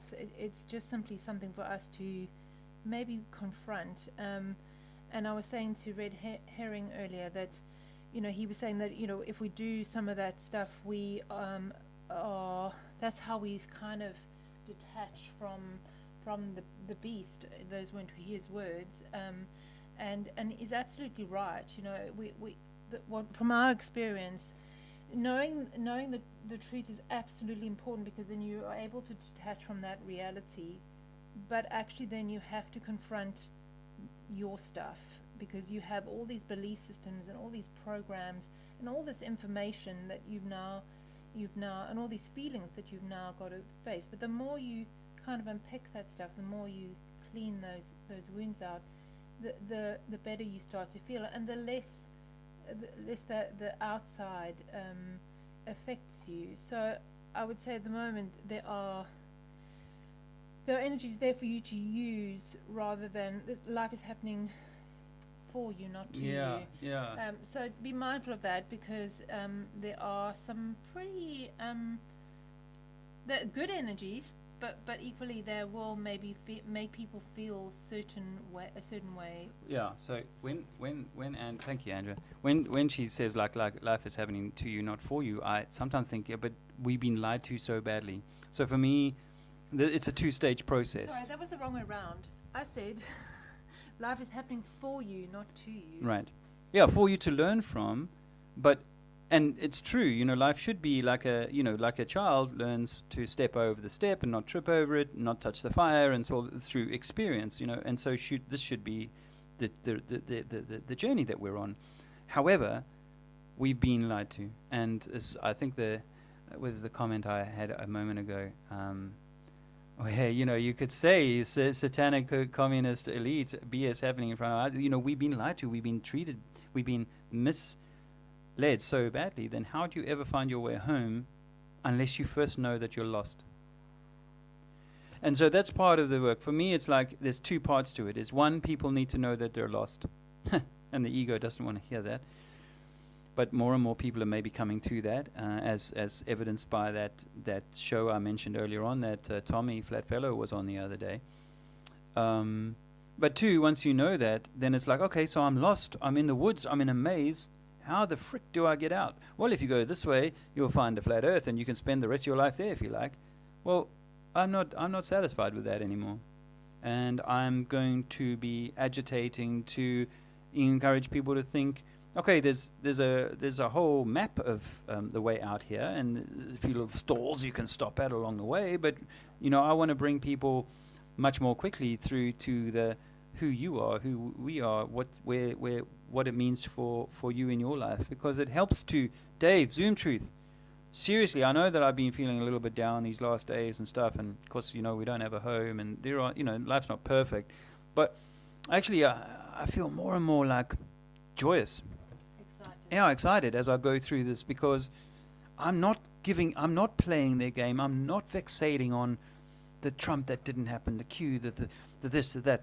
I'm not, and what they're doing in this country, it's breathtakingly awful. What's happening everywhere, So, it's not that I'm not aware of that. I want that to change, as I said earlier. If it could change it in a day, of course we would. But that's not in my gift. I am not God in that sense. I am not. We are not God with that God power. And if we are, but if we are a fractal of God, then God has sent us here to be the change, to become, to take the steps, the baby steps perhaps, but to take the steps towards our sovereignty, towards our liberation in that way. I think but it's a journey, and we can't go from spear throwing warriors to community loving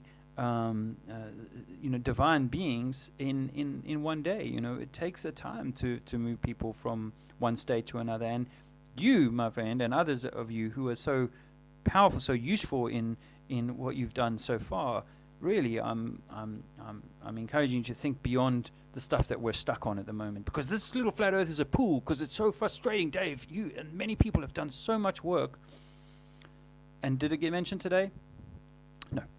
But perhaps his soul is telling him it's time to do work on him. Yes. I'm not. I don't. He's beating his head against the wall. I don't know, Dave, other than for the stuff that you've told me. But I just wanted to say that for the longest time, when you grow up, you're navigating life through the stories or the belief systems or the reality that you're shown on the outside. Yeah, that one. And then through this process, you can then go back to yourself and start to find your own navigation service. So think of the feeling stuff as a really important part of the journey. So, but I've got 2 other bodies in the house, my other 2 children, who need to be fed. So I'm going to say goodbye and much love to everyone, and just be kind to yourselves through this time. Love on yourself. Yeah. Take care. My pal Wise up in the chat. He, if you're not subscribed to his channel, I find his work fascinating.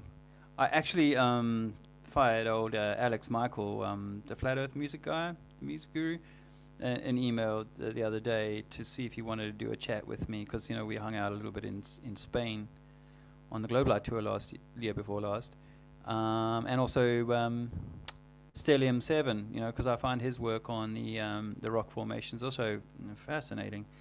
I'm not sure I'll be able to get Alex in, but perhaps I'll get Stellium in for a chat on that, and perhaps if you ever fancy a chat as well, and you could always swing by. Wise up. And yes, you do need a good woman. I tell you what, hey, I mean, for me, of course, I started this journey ahead of Andrea. She was still watching Netflix while I was going, the earth is flat. And so I had the advantage of a bit of a head start. And she'll admit that, I've sort of dragged her along and pulled her on the tour bus and all these, things. But at the same time, she has been like a stabilizing energy, and in truth, what we know is we come through a patriarchal system, or we're in a patriarchal system that has done certain things to the divine feminine. So both the masculine and feminine are in a little bit of, not the right energy and not the right balance and so on. Let's say that. But setting that aside, we are, I think, stronger as a couple than we are separately, because I come at it from a predominantly male perspective, whereas of course the female will come, if she's in tune with herself, she's not Angela Merkel or that other one that you just got in America, Camel Toe Harris.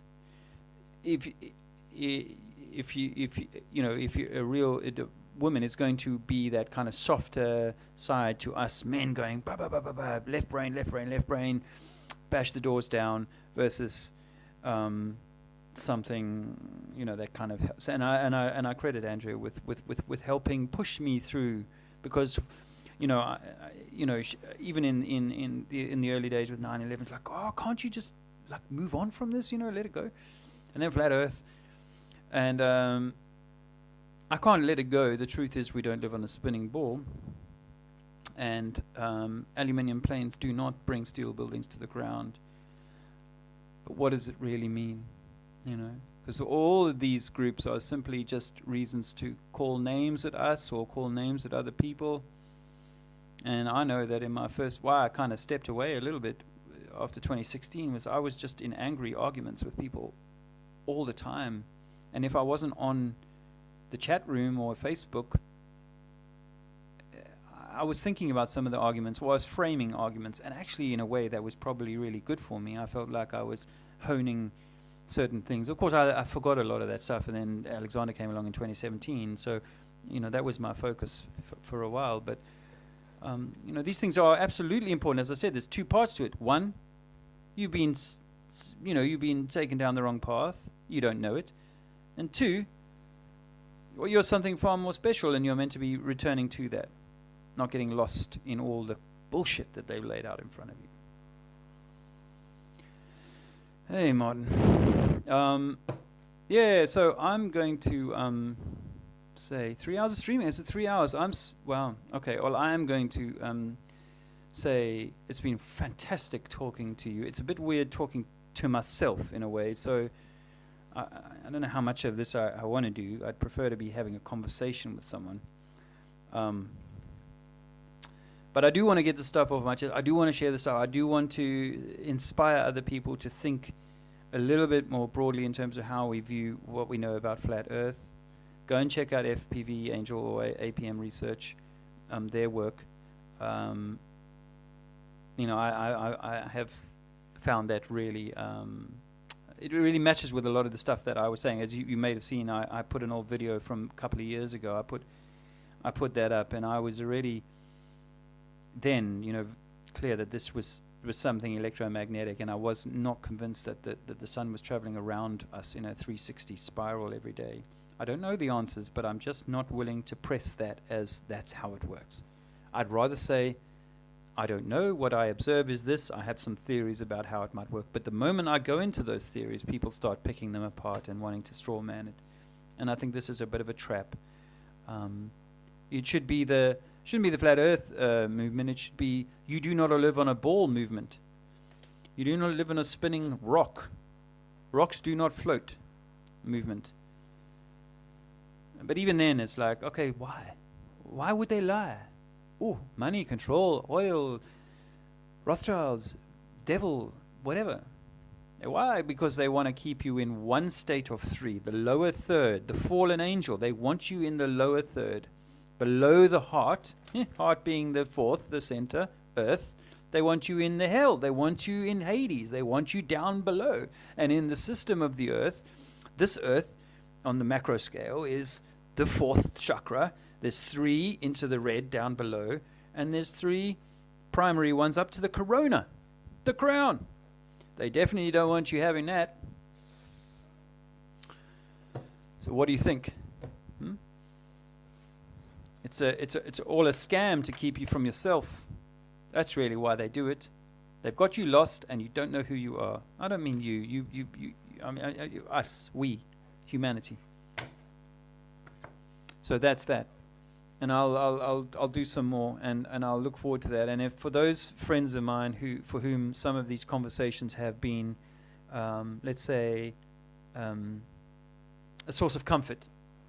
A sense of that voice in the dark. You're here at the end of the maze, and it's dark in the forest and stuff like that, and you know so much, but it's still a freaking lonely place where we are right now. You know, we're becoming ostracized more and more, and maybe that's how it's written. That's how it's meant to, that's how it plays out. But it's only for the courageous to keep going along this way, and to keep having the the clarity of self to go, I have to know this in me, not have an old man down the road tell me that black men are meant to be slaves.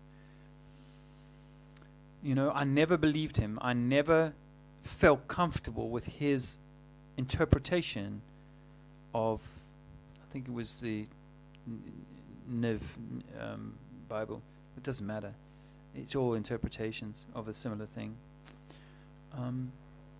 You don't need that. You don't need you don't need any of those things. Actually, you only need yourself. But once you have your senses back, you can begin to feel in yourself, what is the truth on this, and why do I really need someone else to tell me how to go about my affairs and my life,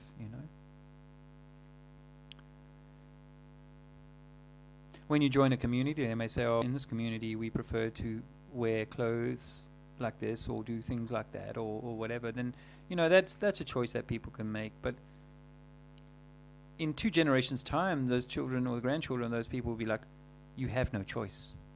You have to wear this. So how do we honor God? How do we honor the Creator? How do we honor who we are, what we are, whilst living in this world? This is the journey that I'm on. These are the answers that I'm seeking. But to do so in a way that negates or has no interest in the system. That is, I obviously have to make allowance for the system as I live in it in a way, but for me to give my love energy or my pranic energy or my life energy away to things that are not serving the higher good, these are things I have to try and step away from and put my focus on better things. And from that will come better things. Hey, what goes out, comes back and all that. Friends, this has been awesome. I will try and do some other stuff in the next few days and weeks. And thanks, Bonbon. That's very kind of you. Peace and love to you all. And I hope to see you soon. For me, it's like one of the best streams I've had. And as I say, I'm on. I've got my email there. No, I haven't got my email there. If you want to get in touch with me, I'll write it now. Eternity for Man. Thanks, Ricardo, for asking for my PayPal. gmail.com. That's my email address, guys, in the chat. I suppose I can put it on here now. Oh, that's batteries and magnets. It is batteries and magnets, Drew. It's all batteries and magnets, it seems. How it all works, I don't make any claims of knowing, but I got some theories. What is that?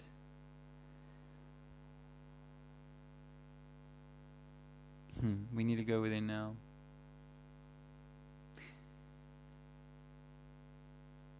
Yes and no.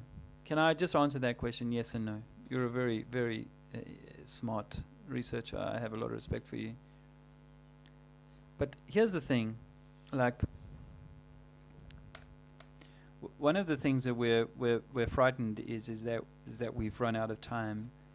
And when I had the DMT experience, it was like I got this overpowering sense that everything was just fine. Everything was absolutely fine. I needn't worry about anything. Everything was going to unfold as it was. And that day, I did the DMT twice that day. And in the second time I did it, I had very powerful visions. Or as I was shutting, I closed my eyes in the second one more, and I just saw the banking system and all the casinos just going down into like this whirlpool and stuff.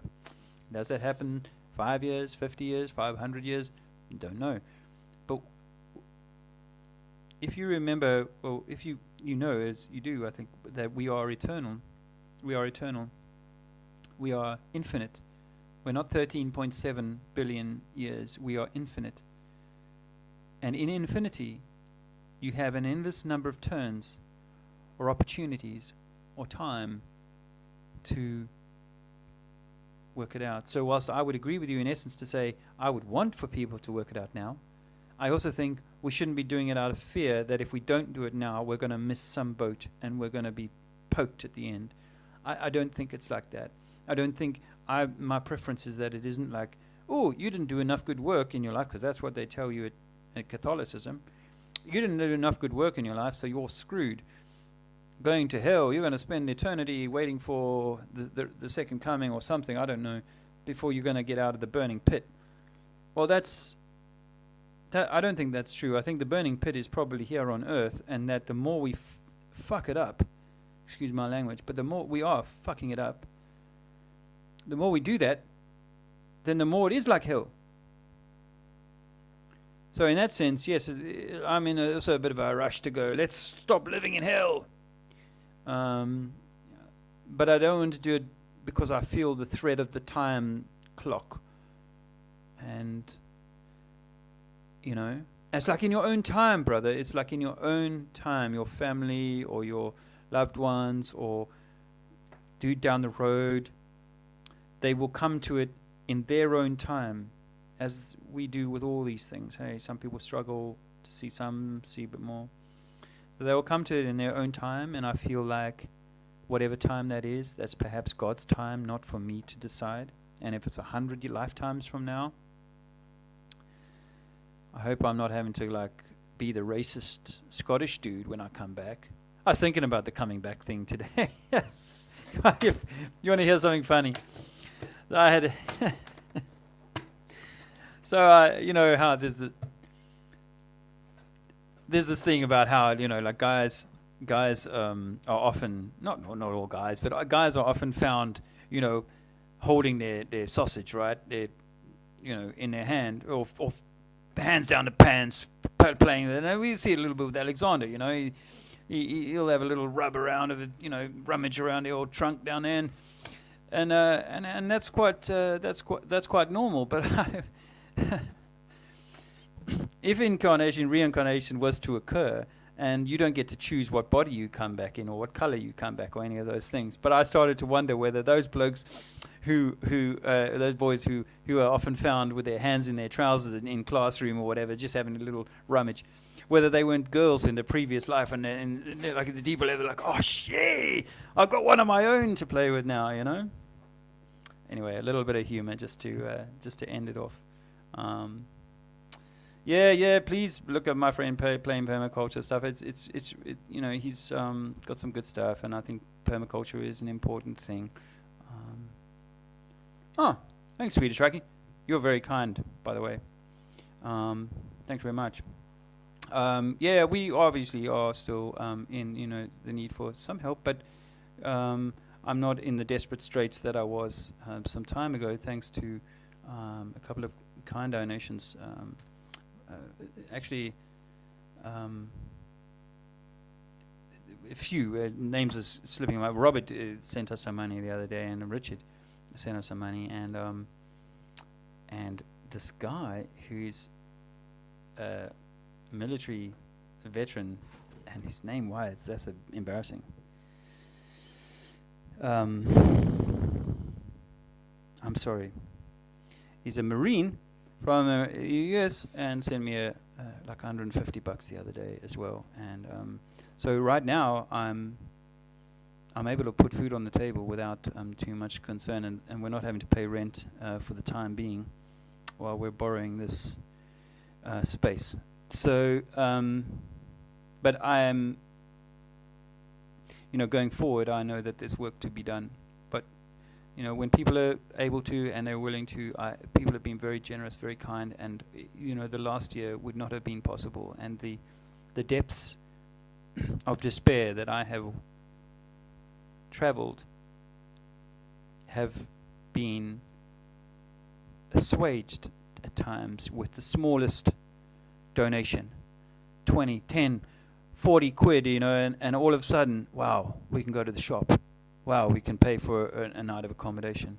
You know, so, but I know I'm going to be doing more of this in future, and hopefully God willing, the Creator will, as you say, you put out good stuff, and good stuff will come back, and everything will work itself out. And as far as I can tell, good stuff has been, working out for me. This last year is by dint of really nice things happening by people who would never have done them for me had I not initially put something out in the first place, So I had to create that return of energy. So I'm really grateful to all of you who have been able to support us financially, but that's not all it's about. But there have been times that without your support, I'm not sure how I would have come through. So thank you. Oh yeah, thanks, Plain Permaculture. You were up until the other day my only Patreon, and it does.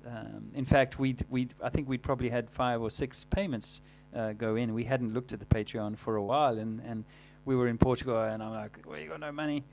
And Andrew's like, oh, we still got some money in the Patreon. There's $25 in there. And that was like, hey, we're shopping. So thanks for that, my friend. You may not have heard me say, Andrew and I decided to buy Alexander a little scooter.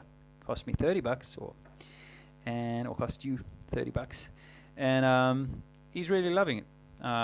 We only got it yesterday, and it's been raining, so we'll take it out, and when I've got a camera, I'll film it and show you. I just wanted to say thank you to those people who've been supporting us, because that's where the money came from. Yeah, what was that? Awesome stream. Thank you. And to your family, love and light. Love and light. We are light. That's what it is. You know what? You may not have heard me say this before, Matthew, but when I took the DMT, the guy who did it for me, who took me through it, he was just a light being. Blew my mind. I was absolutely blew my mind. We are beings of light. We are light. God spoke the word into existence. Vibration becomes light. Is that way around? We are beings of light, and there's a lot of darkness, and they're trying to snuff out the light, the Christ light in each of us, or dim it so that we can't light a room, we can't find our way out of this maze.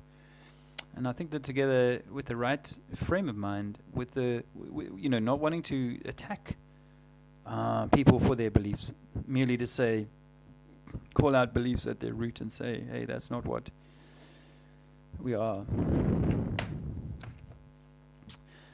I really don't want this one to end, but I'm going to have to go, because I need you to get on with your day, and I need to get on mine. And I think red herring media is kind of onto something there.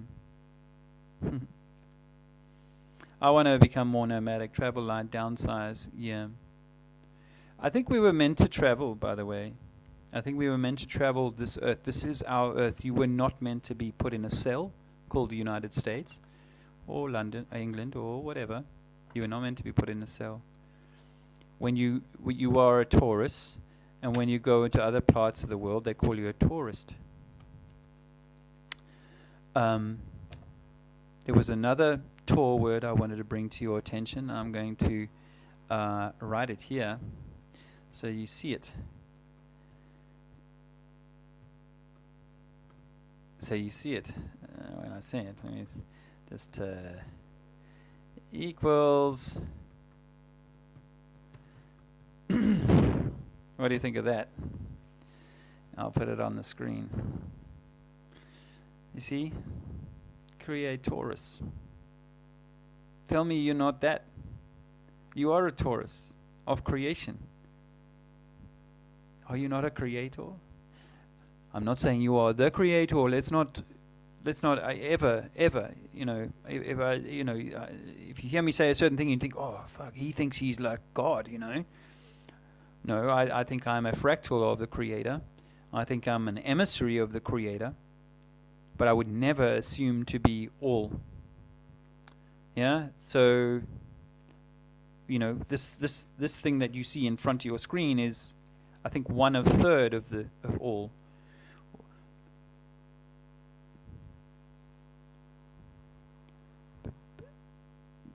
Not to want to ever say, we're God. but we are a fractal of God. So it's kind of like, yes, you honor that absolute loving relationship with something so magnificent that us in these human forms cannot entertain it. I mean, my DMT experience, I've never found the words to truly explain what I experienced.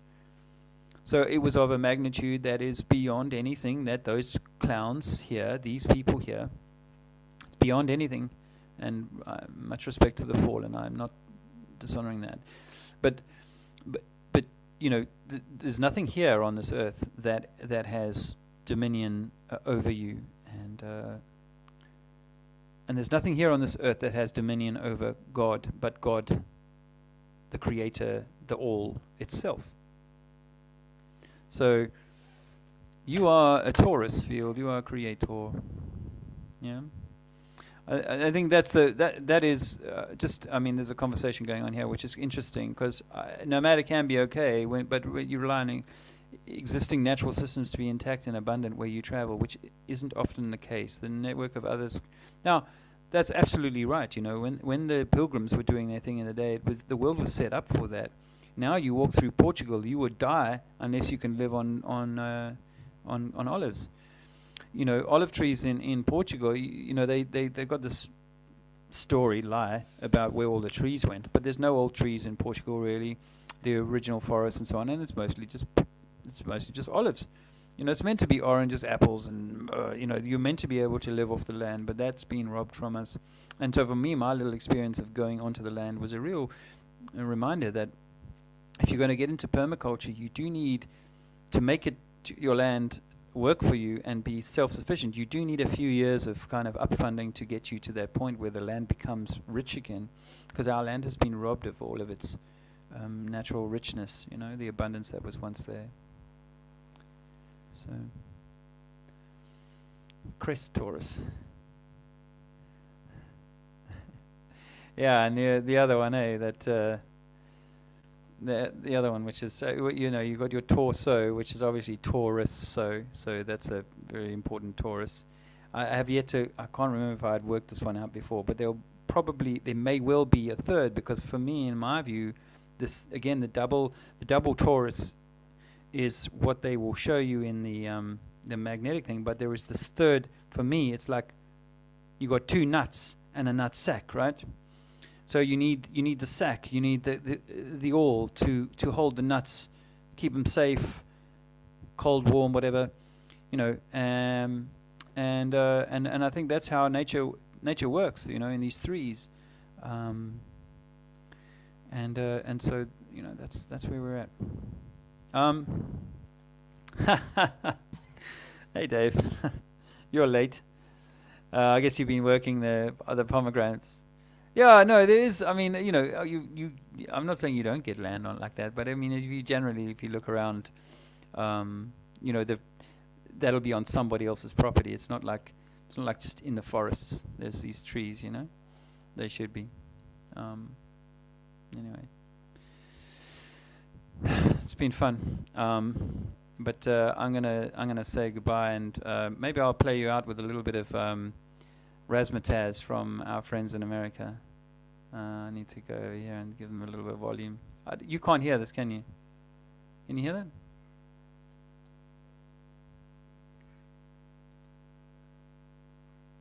Anyway, it's been a crazy day. Lots happened, nothing happened, but we're here, and we're still kind of in the game. But I'm saying, don't get caught up in the fight. I saw it this morning, how it's rising, and don't. Perhaps don't try and challenge beliefs, or rather, put beliefs in a good place. You know, I believe there's a ring of ice around us. Okay, but I'm not going to try and defend that or try and prove it to you, because it's only a belief. You can't prove a belief. You can prove a water's level. Can't prove a belief. So, if you have shaped your view of yourself on belief. You know, once upon a time, I wouldn't have really criticized that, but now I know that everything has been authored by a very small pinnacle of organizations. Why would I exclude someone's book because they love their book? It's my favorite book. Don't dishonor my book. Well, I'm only trying to do the best that I can in terms of how I think that the Creator would want us to be. So no, yeah, probably for the best anyway. But I'm going to learn. This is my third time on the old thing.